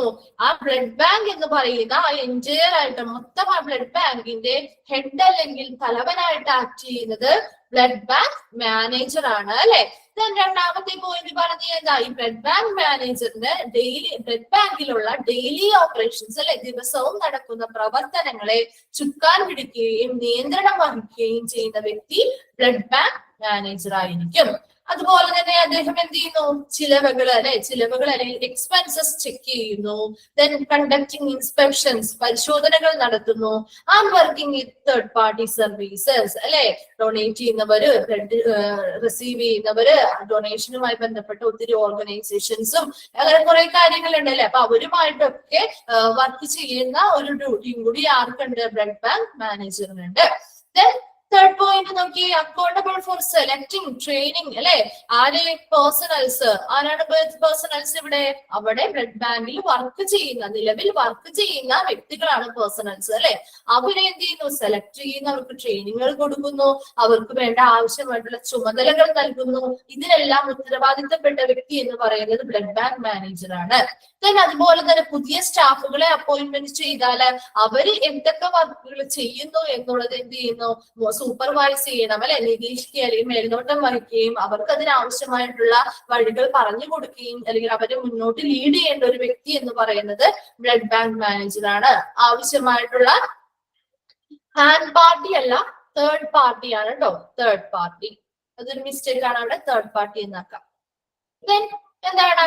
ട്രെയിനിങ്ങുകൾ പ്രൊവൈഡ് ചെയ്യുന്നു അല്ലെ, ട്രെയിനിങ്ങുകൾ ആവശ്യമായിട്ടുള്ളവർക്ക് ട്രെയിനിങ്ങുകൾ കൊടുക്കുന്നു. ആൻഡ് ദെൻ എന്താ പറയുന്നത്? എല്ലാ സ്റ്റാഫിന്റെയും അല്ലെ, ബ്ലഡ് ബാങ്കിൽ വർക്ക് ചെയ്യുന്ന എല്ലാ സ്റ്റാഫിന്റെയും ഓവറോൾ ആയിട്ട് അസസ് ചെയ്യുന്നു. എന്താണ്? മേൽനോട്ടം വഹിക്കുകയും ഓരോ വ്യക്തിയെയും വിലയിരുത്തുന്നു. അതുപോലെ തന്നെ അവിടെ പ്രോപ്പർ ആയിട്ട് റെക്കോർഡ്സുകള്, ഫയലുകളൊക്കെ അപ് ടു ഡേറ്റ് ആയിട്ട് വെക്കുന്നുണ്ടോ, അത് പ്രോപ്പർ ആയിട്ട് സ്റ്റോർ ചെയ്യുന്നുണ്ടോ എന്നുള്ള കാര്യങ്ങളും കൂടി ബ്ലഡ് ബാങ്ക് മാനേജറിന്റെ ഡ്യൂട്ടി റെസ്പോൺസിബിലിറ്റിയിൽ വരുന്നു. then എന്താണ് ഈ ബ്ലഡ് ബാങ്കിലെ സ്റ്റാഫിനെ മാനേജ് ചെയ്യുന്ന കൂടെ തന്നെ എന്ത് ചെയ്യണം, സെന്റർ പ്രോഗ്രാമുകൾ അല്ലെ, ഇങ്ങനെയുള്ള ബ്ലഡ് ഡൊണേഷൻ മന്ത് ആയിക്കോട്ടെ, ഡേ ആയിക്കോട്ടെ, ഇതുമായൊക്കെ ബന്ധപ്പെട്ട് ആ ഇമ്പോർട്ടൻസ് മറ്റുള്ളവർക്ക് മനസ്സിലാക്കാൻ വേണ്ടിയിട്ട് ബ്ലഡ് ബാങ്കുമായിട്ട് ബന്ധപ്പെട്ട് സെന്റർ പ്രോഗ്രാമുകൾ കണ്ടക്ട് ചെയ്യേണ്ടതും ഈ ബ്ലഡ് ബാങ്ക് മാനേജറുടെ റെസ്പോൺസിബിലിറ്റിയാണ്. ഓക്കെ, അടുത്തതാണ് ഹോസ്പിറ്റൽ അഡ്മിനിസ്ട്രേഷൻ മസ്റ്റ് എൻഷുവർ. ഇനി ഇവിടെ ഹോസ്പിറ്റൽ അഡ്മിനിസ്ട്രേഷൻ, അതായത് ഹോസ്പിറ്റൽ അഡ്മിനിസ്ട്രേഷൻ എന്തൊക്കെയാണ് ഇവിടെ ബ്ലഡ് ബാങ്കുമായി ബന്ധപ്പെട്ട് ഉറപ്പുവരുത്തേണ്ട കുറച്ച് കാര്യങ്ങളുണ്ട്. അപ്പൊ ആ കാര്യങ്ങൾ എന്തൊക്കെയാണ് ഉറപ്പുവരുത്തേണ്ടത്? ഹോസ്പിറ്റൽ അഡ്മിനിസ്ട്രേഷൻ എന്തൊക്കെയാണ് ഉറപ്പുവരുത്തേണ്ടത് നോക്കി. To keep proper system of blood transfusion protocol, അതായത് ബ്ലഡ് ട്രാൻസ്ഫ്യൂഷൻ അല്ലെ, ബ്ലഡ് ഒരു വ്യക്തിയിൽ നിന്ന് മറ്റൊരു വ്യക്തിയിലേക്ക് കൈമാറുമ്പോൾ അവിടെ കുറച്ച് അധികം പ്രൊസീജിയേഴ്സും കാര്യങ്ങളും ഒക്കെ ഫോളോ ചെയ്യേണ്ടതുണ്ട് അല്ലെ. അപ്പൊ അങ്ങനെയുള്ള പ്രോട്ടോകോൾസ് കാര്യങ്ങളെല്ലാം ഈ blood bank, okay, blood bank എന്ന് പറയുന്നത് ബ്ലഡ് ബാങ്ക് ആ ഒരു ഡിപ്പാർട്ട്മെന്റ് പ്രോപ്പർ ആയിട്ട് കീപ്പ് ചെയ്യുന്നുണ്ടോ എന്നുള്ളത് ചെക്ക് ചെയ്യേണ്ടത് ആരാണ്? ഹോസ്പിറ്റൽ അഡ്മിനിസ്ട്രേഷൻ ഡിപ്പാർട്ട്മെന്റ് ആണ്. രണ്ടാമത് പറയുന്നത് എന്താ? Verify incident forms related to transfusion reactions, proper maintenance of records. എന്താണ് ഇൻസിഡന്റ് ഫോംസ്? ട്രാൻസ്ഫ്യൂഷൻ റിയാക്ഷൻസ്, അതായത് ഇപ്പോ ഒരു ബ്ലഡിൽ ഒരു പേഷ്യന്റ്, ഒരാളിൽ നിന്ന് വന്ന ബ്ലഡ്, ഒരു പേഴ്സണിൽ നിന്നുള്ള ബ്ലഡ് മറ്റൊരു പേഷ്യന്റിന് കൊടുക്കുമ്പോൾ അവിടെ ചില എന്തെങ്കിലും മിസ്മാച്ചുകളോ കാര്യങ്ങളോ ഉണ്ടായി കഴിഞ്ഞാൽ അവിടെ ബ്ലഡ് ട്രാൻസ്ഫ്യൂഷൻ റിയാക്ഷൻസ് നടക്കും അല്ലെ. അപ്പൊ ആന്റിജൻ ആന്റിബോഡി റിയാക്ഷനുകളൊക്കെ നടന്ന് അവിടെ ആ പേഷ്യന്റ് എന്തെങ്കിലും കോംപ്ലിക്കേഷൻസ് ഒക്കെ ഏതെങ്കിലും ഒരു എപ്പോഴും സംഭവിക്കാറില്ല, എന്തെങ്കിലും ചിലപ്പോൾ എന്തെങ്കിലും മൈന്യൂട്ട് ആയിട്ടുള്ള എന്തെങ്കിലും കാരണങ്ങൾ കൊണ്ടാവാം അങ്ങനെയുള്ള മിസ്മാച്ചുകൾ ഉണ്ടാവുന്നതും ഈ റിയാക്ഷൻസ് ഒക്കെ നടക്കുന്നതും. അപ്പൊ അതെന്താവാം, ആ പേഷ്യന്റിന് കോംപ്ലിക്കേഷൻ ആവാനായിട്ടുള്ള സാധ്യതയുണ്ട് അല്ലെ. അപ്പൊ അങ്ങനെയുള്ള എന്തെങ്കിലും ഇൻസിഡന്റുകൾ നടന്നാൽ അതിനെ രേഖപ്പെടുത്താനായിട്ട് അവിടെ ഇൻസിഡന്റ് ഫോംസ് ഉണ്ട്. അതുപോലെ തന്നെ ഈ റെക്കോർഡ്സ് ഉണ്ട്, ഒത്തിരി റെക്കോർഡുകളുണ്ട്. ഇവിടെ ബ്ലഡ് ട്രാൻസ്ഫ്യൂഷൻ ആർക്കൊക്കെ നൽകി, അല്ല ആരാണ് ഡൊണേറ്റ് ചെയ്യാൻ വന്നത്, ആരാണ് റിസീവ് ചെയ്തത് എന്നുള്ളതിനെ പറ്റി എല്ലാം ഉള്ള പ്രോപ്പർ മെയിൻ്റെനൻസ് ചെയ്യുന്ന ഒരു റെക്കോർഡ് ബുക്ക് ഉണ്ട് അല്ലെ, റെക്കോർഡ് ചെയ്ത് വെക്കുന്ന റെക്കോർഡ്സുകൾ ഉണ്ട്. അപ്പോ ഈ റെക്കോർഡ്സ് എല്ലാം വെരിഫൈ ചെയ്യേണ്ടത്, അല്ലെങ്കിൽ ചെക്ക് കറക്റ്റ് ആയിട്ട് ബ്ലഡ് ബാങ്ക് അതൊക്കെ റെക്കോർഡ്സ് സൂക്ഷിക്കുന്നുണ്ടോ, അത് കറക്റ്റ് ആയിട്ട് അപ് ടു ഡേറ്റ് ആയിട്ടാണോ വെച്ചിരിക്കുന്നത് എന്നുള്ളതിനെയൊക്കെ ഓവറോൾ ആയിട്ട് അത് വെരിഫൈ ചെയ്യേണ്ട അല്ലെങ്കിൽ ചെക്ക് ചെയ്യുക എന്നുള്ള ഉത്തരവാദിത്വവും ഹോസ്പിറ്റൽ അഡ്മിനിസ്ട്രേഷൻ ഉറപ്പുവരുത്തേണ്ടതാണ്. മൂന്നാമത്തെ പോയിന്റ് പറയുന്നത് എന്താ, proper storage of blood and blood products. Okay, അപ്പൊ ബ്ലഡ് ബാങ്കില് ബ്ലഡ് ഉണ്ട്, അതുപോലെ തന്നെ ബ്ലഡ് പ്രൊഡക്ട്സ് അല്ലെങ്കിൽ ബ്ലഡ് കമ്പോണൻസ് നമ്മൾ സെപ്പറേറ്റ് ചെയ്ത് സ്റ്റോർ ചെയ്ത് വെക്കുന്നു നമ്മൾ ഓൾറെഡി പറഞ്ഞു അല്ലെ. അപ്പൊ ഈ ബ്ലഡ് അതുപോലെ തന്നെ ഈ ബ്ലഡിന്റെ കമ്പോണൻസ് അല്ലെങ്കിൽ ഈ ബ്ലഡ് പ്രൊഡക്ട്സുകളൊക്കെ പ്രോപ്പർ ആയിട്ട് സ്റ്റോർ ചെയ്ത് നല്ല രീതിയിൽ തന്നെ സ്റ്റോർ ചെയ്താണോ ബ്ലഡ് ബാങ്കിൽ വെക്കുന്നത് എന്നുള്ളത് ആര് ഉറപ്പുവരുത്തണം, ഹോസ്പിറ്റൽ അഡ്മിനിസ്ട്രേഷൻ ഉറപ്പുവരുത്തണം. Then അടുത്ത പോയിന്റ്, നാലാമത്തെ പോയിന്റ് നോക്കി, department is controlled by well trained and qualified personnel. എന്താണ്, ഈ ഒരു ബ്ലഡ് ബാങ്ക് ഡിപ്പാർട്ട്മെന്റ് എപ്പോഴും കൺട്രോൾ ചെയ്യേണ്ടത് അല്ലെങ്കിൽ അതിനെ നിയന്ത്രിക്കേണ്ട ആളുകൾ എങ്ങനെയുള്ളതായിരിക്കണം, വളരെ ട്രെയിൻഡ് അല്ലെ, പരിശീലനങ്ങൾ ലഭിച്ച ആളുകളായിരിക്കണം, അതുപോലെ തന്നെ ക്വാളിഫൈഡ് ആയിട്ടുള്ള പേഴ്സൺസ് ആയിരിക്കണം അല്ലെ. എന്താണ്, ഒത്തിരി എന്താണ് അറിവ് അല്ലെങ്കിൽ അതിനെ പറ്റിയുള്ള ക്വാളിഫിക്കേഷൻ. എന്താണ് ക്വാളിഫിക്കേഷൻ എന്ന് പറയുന്നത്, അവർക്ക് അതിനുള്ള അറിവും അതിനുള്ള എന്താണ് ട്രെയിനിങ്ങുകളും ഒക്കെ കിട്ടിയിട്ടുള്ള അത്രയും അധികം നോളജ് ഉള്ള ആൾക്കാരായിരിക്കണം എന്ത് ഈ ഡിപ്പാർട്ട്മെന്റിനെ നിയന്ത്രിക്കേണ്ടത് എന്നുള്ളതാണ് എന്താണ് അവിടുത്തെ ഒരു റൂൾ എന്ന് പറയുന്നത്. അപ്പൊ അങ്ങനെ അല്ല എങ്കിൽ അതിനെതിരെ ആക്ഷൻ എടുക്കേണ്ടത് ആരാണ്, ഹോസ്പിറ്റൽ അഡ്മിനിസ്ട്രേഷൻകാരാണ്. അപ്പൊ അവരാണ് നോക്കേണ്ടത് ഈ ഒരു ഡിപ്പാർട്ട്മെന്റിൽ നല്ല വെൽ ട്രെയിൻഡ് ആയിട്ടുള്ള ആളുകളാണോ, ക്വാളിഫൈഡ് ആയിട്ടുള്ള ആളുകളാണോ വർക്ക് ചെയ്യുന്നത് എന്നുള്ളത്, ഡിപ്പാർട്ട്മെന്റിനെ കൺട്രോൾ ചെയ്യുന്നത് അല്ലെങ്കിൽ നിയന്ത്രിക്കുന്നത് എന്നുള്ളത് നോക്കേണ്ടത് അല്ലെങ്കിൽ ഉറപ്പുവരുത്തേണ്ടത് hospital അഡ്മിനിസ്ട്രേഷൻകാരാണ്. Then make arrangements for meetings to identify and settle departmental issues. Also to revise existing policies. എന്താണ് അറേഞ്ച്മെന്റ്സ് സെറ്റ് ചെയ്യുക, അതായത് ഡിപ്പാർട്ട്മെന്റ് തരമായിട്ട് ചില ഇഷ്യൂസ് കാര്യങ്ങളൊക്കെ എല്ലാ ഹോസ്പിറ്റൽ പല ഡിപ്പാർട്ട്മെന്റ്സ് ഉണ്ടല്ലോ. അപ്പൊ അവർ തമ്മിൽ എന്തെങ്കിലും ഡിപ്പാർട്ട്മെന്റിൽ എന്തെങ്കിലും ഇഷ്യൂസോ കാര്യങ്ങളോ ഒക്കെ ഉണ്ടായി കഴിഞ്ഞാൽ അതിന്റെ ആ പ്രോബ്ലം എന്താണ് അല്ലെങ്കിൽ ഇഷ്യൂ എന്താണെന്നുള്ളത് ഐഡന്റിഫൈ ചെയ്യാനും അത് സെറ്റിൽ ചെയ്യാം അല്ലെങ്കിൽ അതിനെ പരിഹരിക്കാനും വേണ്ടിയിട്ട് മീറ്റിംഗ്സ് ഒക്കെ അറേഞ്ച് ചെയ്യേണ്ടത് ആരാണ്, ഹോസ്പിറ്റൽ അഡ്മിനിസ്ട്രേഷൻ ആണ്. And also to revise existing policies. അതുപോലെ തന്നെ എന്ത് ചെയ്യുക, റിവൈസ് ചെയ്യുക, അതായത് എക്സിസ്റ്റിംഗ് പോളിസീസ്, അതായത് ബ്ലഡ് ബാങ്കുമായി സംബന്ധിച്ച് കുറെ പോളിസീസ് കാര്യങ്ങളുണ്ട് അല്ലെ, ട്രാൻസ്ഫ്യൂഷനുമായി ബന്ധപ്പെട്ട് കുറെ പോളിസീസ് ഇല്ലേ, എന്തൊക്കെയായിരുന്നു പോളിസീസിൽ വരുന്നത്, പ്രധാനമായിട്ട് പോളിസീസിൽ എന്തൊക്കെ വരും, ഇപ്പൊ എത്ര ഏജ് ആണ് അല്ലെ, എത്ര ഏജ് ലിമിറ്റ് എത്രയാണ്, ബ്ലഡ് ഡൊണേറ്റ് ചെയ്യാൻ വേണ്ടിട്ട് എത്ര ഏജ് ലിമിറ്റ് ഉണ്ട്, എത്ര കിലോ, എത്ര 45 എബോവ് ആയിരിക്കണം വെയിറ്റ് എന്ന് പറയുന്നു അല്ലെ. അപ്പൊ ഏജ് ലിമിറ്റ് എത്ര മാസത്തിനുള്ളിലാണ്, ഒരു പ്രാവശ്യം 3 മാസത്തിനുള്ളിലാണ് നമുക്ക് ഒരു പ്രാവശ്യം ബ്ലഡ് ഡൊണേറ്റ് ചെയ്യാൻ പറ്റുന്നത് അല്ലെ, അങ്ങനെ 3 മാസം ഇന്റർവെൽ വെച്ചിട്ട്. അപ്പൊ അതൊക്കെ ഇതിന്റെ പോളിസീസിൽ വരുന്നതാണ്. അപ്പൊ എന്താണ്, പിന്നെ ബ്ലഡ് ഡൊണേറ്റ് ചെയ്യുമ്പോൾ അത് എങ്ങനെയായിരിക്കണം, വോളണ്ടിയർ ആയിരിക്കണം, അതായത് അവരുടെ ഇഷ്ടത്തോട് കൂടിയായിരിക്കണം. പിന്നെ അവിടെ എന്താണ്, പൈസ മേടിക്കാൻ പാടുണ്ടോ, നോൺ റെമ്യൂണറേഷനിലായിരിക്കണം, അല്ലെങ്കിൽ പൈസ ഇല്ലാതെ ഒരു എന്താണ് ഒരു ഹെൽപ്പാണല്ലോ ചെയ്തു കൊടുക്കുന്നത്. അപ്പൊ അങ്ങനെയുള്ള കുറച്ച് കാര്യങ്ങളൊക്കെ ഈ പ്രോട്ടോകോളില് പോളിസീസിലെ നയങ്ങളിൽ വരുന്നുണ്ട്. അപ്പൊ ഇതൊക്കെ ഇതിന്റെ പോളിസീസിന്റെ ഭാഗം തന്നെയാണ്, അങ്ങനെ ഒത്തിരി കാര്യങ്ങൾ അതിൽ പറയുന്നുണ്ട്. അപ്പൊ അങ്ങനെയുള്ള എക്സിസ്റ്റിംഗ് അല്ലെങ്കിൽ നിലവിലുള്ള പോളിസീസിൽ എന്തെങ്കിലും മാറ്റങ്ങളോ അല്ലെങ്കിൽ എന്തെങ്കിലും പരിഷ്കരണങ്ങളൊക്കെ നടത്തണമെങ്കിൽ റിവൈസ് ചെയ്യണം അല്ലെ, പരിഷ്കരണങ്ങളൊക്കെ നടത്തുന്നതും ആരാണ്, ഈ ഹോസ്പിറ്റൽ അഡ്മിനിസ്ട്രേഷൻ ആണ് അത് ഇൻഷുർ ചെയ്യേണ്ടത് അല്ലെങ്കിൽ ഉറപ്പുവരുത്തേണ്ടത്. ഓക്കെ, അപ്പൊ ഒന്നുകൂടി നോക്കിയേ, ഹോസ്പിറ്റൽ അഡ്മിനിസ്ട്രേഷൻ എന്തൊക്കെയാണ് ഉറപ്പുവരുത്തേണ്ടത്. ഒന്നാമത്തേത് എന്താണ്, ബ്ലഡ് ട്രാൻസ്ഫ്യൂഷനുമായി ബന്ധപ്പെട്ട കുറച്ച് പ്രൊസീജിയേഴ്സ് പ്രോട്ടോകോളുകളൊക്കെ ഉണ്ട്. അപ്പൊ അതെല്ലാം ഈ ബ്ലഡ് ബാങ്ക് കറക്റ്റ് ആയിട്ട് പ്രോപ്പർ ആയിട്ട് കീപ്പ് ചെയ്യുന്നുണ്ടോ ഈ പ്രൊസീജിയേഴ്സ് എന്നുള്ളത് ആര് എൻഷുർ ചെയ്യണം അല്ലെങ്കിൽ ആര് ഉറപ്പുവരുത്തണം, ഹോസ്പിറ്റൽ അഡ്മിനിസ്ട്രേഷൻകാർ ഉറപ്പുവരുത്തണം. രണ്ടാമത് പറയുന്ന പോയിന്റ് എന്താ, ഈ ട്രാൻസ്ഫ്യൂഷനായിട്ട് ബന്ധപ്പെട്ട് എന്തെങ്കിലും റിയാക്ഷനുകളോ അങ്ങനെ എന്തെങ്കിലും കോംപ്ലിക്കേഷൻസോ പേഷ്യൻസിന് ഉണ്ടാവുകയാണെങ്കിൽ ഇൻസിഡന്റ് ഫോംസ് ഉണ്ട്, ആ ഇൻസിഡന്റ് ഫോമുകളിൽ അത് കൃത്യമായി രേഖപ്പെടുത്തിയിരിക്കണം. അതുപോലെ തന്നെ അതുമായി ബന്ധപ്പെട്ട എല്ലാ പ്രോപ്പർ റെക്കോർഡുകളും കറക്റ്റ് ആയിട്ട് മെയിൻറ്റെയിൻ ചെയ്യുന്നുണ്ടോ എന്ന് വെരിഫൈ ചെയ്യേണ്ടത് ആരാണ്, ഹോസ്പിറ്റൽ അഡ്മിനിസ്ട്രേഷൻകാരാണ്. മൂന്നാമത്തെ പോയിന്റ് എന്താണ്? ബ്ലഡ് ആയിക്കോട്ടെ, അതിന്റെ ബ്ലഡ് പ്രൊഡക്ട്സ് അല്ലെങ്കിൽ ബ്ലഡ് കോമ്പോണൻസ് ആയിക്കോട്ടെ, അതിനെല്ലാത്തിനെയും സെപ്പറേറ്റ് ചെയ്ത് നല്ല പ്രോപ്പർ ആയിട്ടാണ് സ്റ്റോർ ചെയ്ത് ബ്ലഡ് ബാങ്കിൽ വെച്ചിരിക്കുന്നത് എന്ന് ഉറപ്പുവരുത്തേണ്ടത് ഹോസ്പിറ്റൽ അഡ്മിനിസ്ട്രേഷൻകാരാണ്. ദെൻ ഡിപ്പാർട്ട്മെന്റ് അല്ലെ, ആ ഡിപ്പാർട്ട്മെന്റില് എന്താണ്? ഒരു വെൽ ട്രെയിൻഡ് അല്ലെങ്കിൽ വളരെ പരിശീലനം ലഭിച്ചവരും അതുപോലെ തന്നെ ക്വാളിഫൈഡ് ആയിട്ടുള്ള അല്ലെ യോഗ്യരായിട്ടുള്ളവരുമായിട്ടുള്ള എന്താണ് സ്റ്റാഫുകളാണോ ആ ഹോസ്പിറ്റൽ അല്ലെങ്കിൽ ആ ഡിപ്പാർട്ട്മെന്റ് കൈകാര്യം ചെയ്യുന്നത് എന്നുള്ള കാര്യം ആര് ഉറപ്പുവരുത്തേണ്ടതാണ്? ഹോസ്പിറ്റൽ അഡ്മിനിസ്ട്രേഷൻകാർ ഉറപ്പുവരുത്തേണ്ടതാണ്. അതുപോലെ തന്നെ ഡിപ്പാർട്ട്മെന്റുകൾ തമ്മിൽ എന്തെങ്കിലും ഇഷ്യൂസോ കാര്യങ്ങളോ ഉണ്ടാവുകയാണെങ്കിൽ ആ ഇഷ്യൂ എന്താണെന്ന് ഐഡന്റിഫൈ ചെയ്യണം, കണ്ടെത്തണം അല്ലെ. അതുപോലെ തന്നെ അത് സെറ്റിൽ ചെയ്യണം, എന്താണ്? പരിഹരിക്കണം. അതിനു വേണ്ടിയിട്ടുള്ള മീറ്റിംഗ്സ് ഒക്കെ അറേഞ്ച് ചെയ്യുന്നത് ആരാണ്? ഹോസ്പിറ്റൽ അഡ്മിനിസ്ട്രേഷൻകാരാണ്. ഒപ്പം എന്താണ്?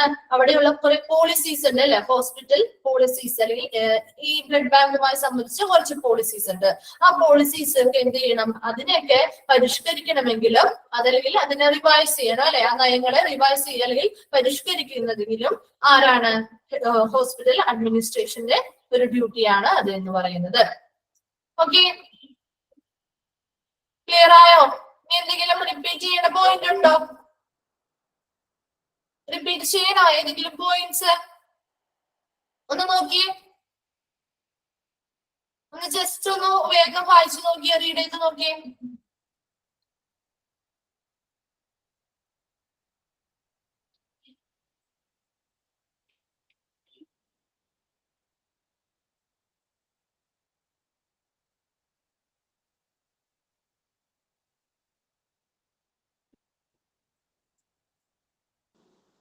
മാം, ഇതിൽ ഓർഗാനോഗ്രാം പറയുന്നില്ലേ ബ്ലഡ് ബാങ്കിന്റെ?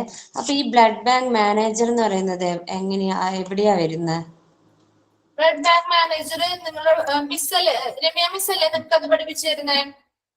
അപ്പൊ ഹെഡ് ഓഫ് ദി ഡിപ്പാർട്ട്മെന്റ് എന്ന് പറയുന്നത് ആരായിരുന്നു? ആരാന്നാ പറഞ്ഞിരുന്നേ? Head of the department blood manager.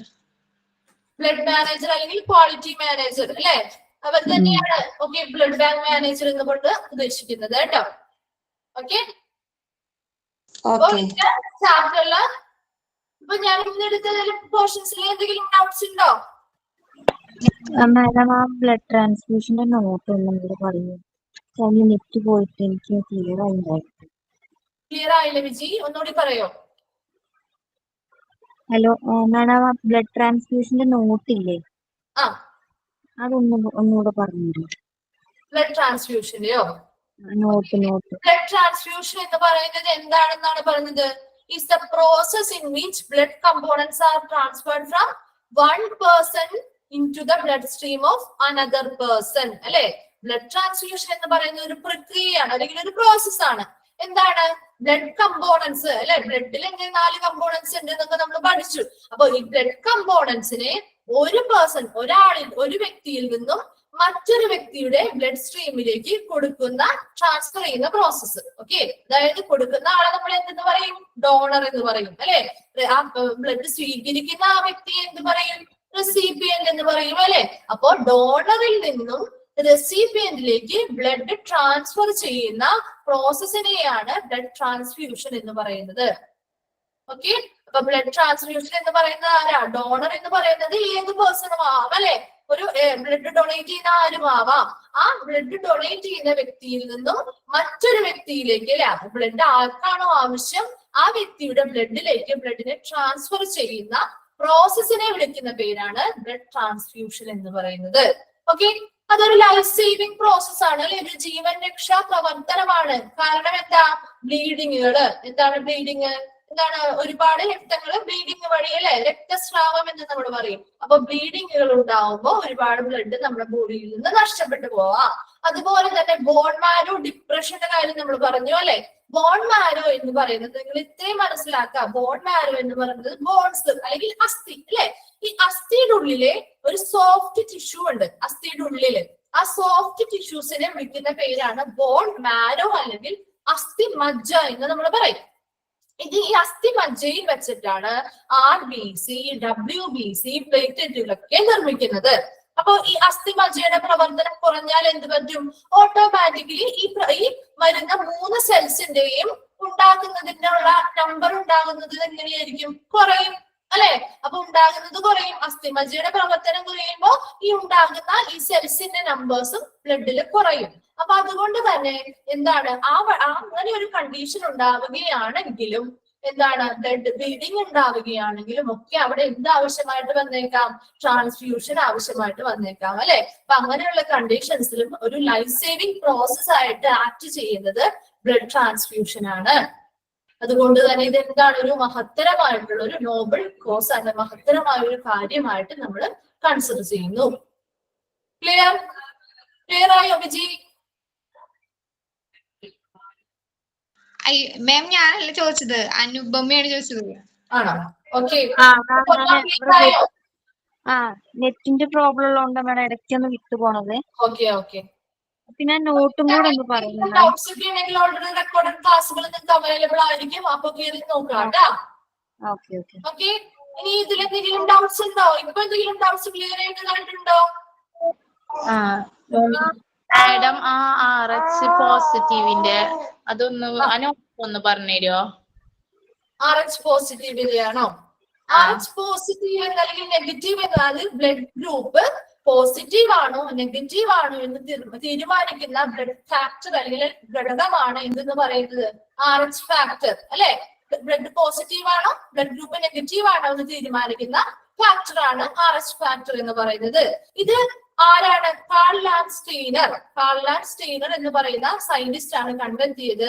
അദ്ദേഹം റിസസ് എന്ന് പറയുന്ന മങ്കിയിൽ ആണ് എക്സ്പെരിമെന്റുകൾ നടത്തിയത്, റിസസ് മങ്കിയില്. അതുകൊണ്ട് അദ്ദേഹം ആ എക്സ്പെരിമെന്റുകൾ വഴി എന്ത് കണ്ടെത്തി? ബ്ലഡിൽ ഒരു പ്രോട്ടീൻ ഉണ്ട്, ആ പ്രോട്ടീന് RH ഫാക്ടർ എന്ന് പേര് നൽകി. ഓക്കെ. ആ RH ഫാക്ടർ ഉള്ളത് കൊണ്ട് അദ്ദേഹം എന്താണ് പറഞ്ഞത്? ഈ നമ്മുടെ ബ്ലഡില് ആ RH ഫാക്ടർ അല്ലെങ്കിൽ ആ പ്രോട്ടീൻ പ്രസന്റ് ആണെങ്കിൽ ആ ബ്ലഡ് എന്തായി? പോസിറ്റീവ് ഗ്രൂപ്പിൽ ഉൾപ്പെട്ടു. ഈ RH ഫാക്ടർ ഇല്ലെങ്കിലോ അത് നെഗറ്റീവ് ഗ്രൂപ്പിൽ ഉൾപ്പെട്ടു. Okay okay. അപ്പൊ നമ്മുടെ ഇത്രയും കഴിഞ്ഞ് നമ്മുടെ ഈ ചാപ്റ്റർ കംപ്ലീറ്റ് ആയി കേട്ടോ. ഏതാണ് ചാപ്റ്റർ ആയിരുന്നത്? ബ്ലഡ് ബാങ്ക് എന്ന് പറയുന്ന ചാപ്റ്റർ കംപ്ലീറ്റ് ആയി. അടുത്ത ദിവസം നമ്മൾ പുതിയൊരു ചാപ്റ്റർ ആണ് ഡിസ്കസ് ചെയ്യുന്നത്. റേഡിയോളജി എന്ന് പറയുന്ന ചാപ്റ്റർ ആണ് കേട്ടോ. റേഡിയോളജി നിങ്ങളുടെ എത്രയാണ് നമ്പർ കിടക്കുന്നത്? ചാപ്റ്റർ നമ്പർ 21 or 22 ആയിരിക്കും. അപ്പൊ റേഡിയോളജി എന്ന് പറയുന്ന ചാപ്റ്ററിന്റെ പേര് നോക്കിയാൽ മതി. റേഡിയോളജി എന്നുള്ള ചാപ്റ്റർ ആണ് നമ്മൾ അടുത്ത ക്ലാസ്സിൽ എടുക്കാൻ പോകുന്നത്. ഇപ്പൊ നോട്ട്സ് ഇല്ലാത്തവരാണെങ്കിൽ അതൊന്ന് എടുത്ത് കയ്യിൽ വെച്ചേക്കാം കേട്ടോ. ഓക്കെ. അപ്പൊ വൈകിട്ട് ചെയ്തോട്ടെ. ഡൗട്ട്സോ കാര്യങ്ങളോ? മാം നമുക്ക് ഇതിന്റെ നോട്ട്സ് എങ്ങനെ നമ്മൾ ഇതിൽ നിന്ന് പ്രിന്റ് എടുക്കുകയാണ് ചെയ്യുന്നത് അതോ നോട്ട് നമുക്ക് തരുവോ? നോട്ട് നിങ്ങൾക്ക് ഓൾറെഡി PDF തന്നിട്ടില്ലേ? ഓക്കെ. എനിക്ക് കേറാൻ പറ്റിയിട്ടില്ലായിരുന്നു കുറച്ച് ദിവസമായിട്ട്. നിങ്ങൾക്ക് ആവശ്യമായിട്ടുള്ള സമയം ഏതാണ് ചാപ്റ്റർ എടുക്കുന്നത് അത് നിങ്ങൾ കണ്ടിന്യൂ ഓരോ സമയത്ത് ആവശ്യമായിട്ട് വരുന്നത് പ്രിന്റ് എടുത്ത് കയ്യിൽ വെക്കുക കേട്ടോ. ഓക്കെ. ഞാനേ കുറച്ച് ദിവസമായിട്ട് എനിക്ക് കേറാൻ പറ്റിയിട്ടില്ലായിരുന്നു. ഇപ്പൊ ഇന്നാണെന്ന് ശരിക്കും കേറുന്നത്, അതുകൊണ്ട് ഞാൻ ചോദിച്ചതാ. അപ്പോ റെക്കോർഡഡ് ക്ലാസ്സുകൾ അവൈലബിൾ ആയിരിക്കും. അപ്പോ കേറാത്ത ക്ലാസ്സുകൾ ഉണ്ടെങ്കിൽ അത് പോയി കാണണം കേട്ടോ. Okay. Okay. Thank you ma'am. Thank you, ma'am. Thank you. Thank you, ma'am. Thank you ma'am. Thank you, ma'am.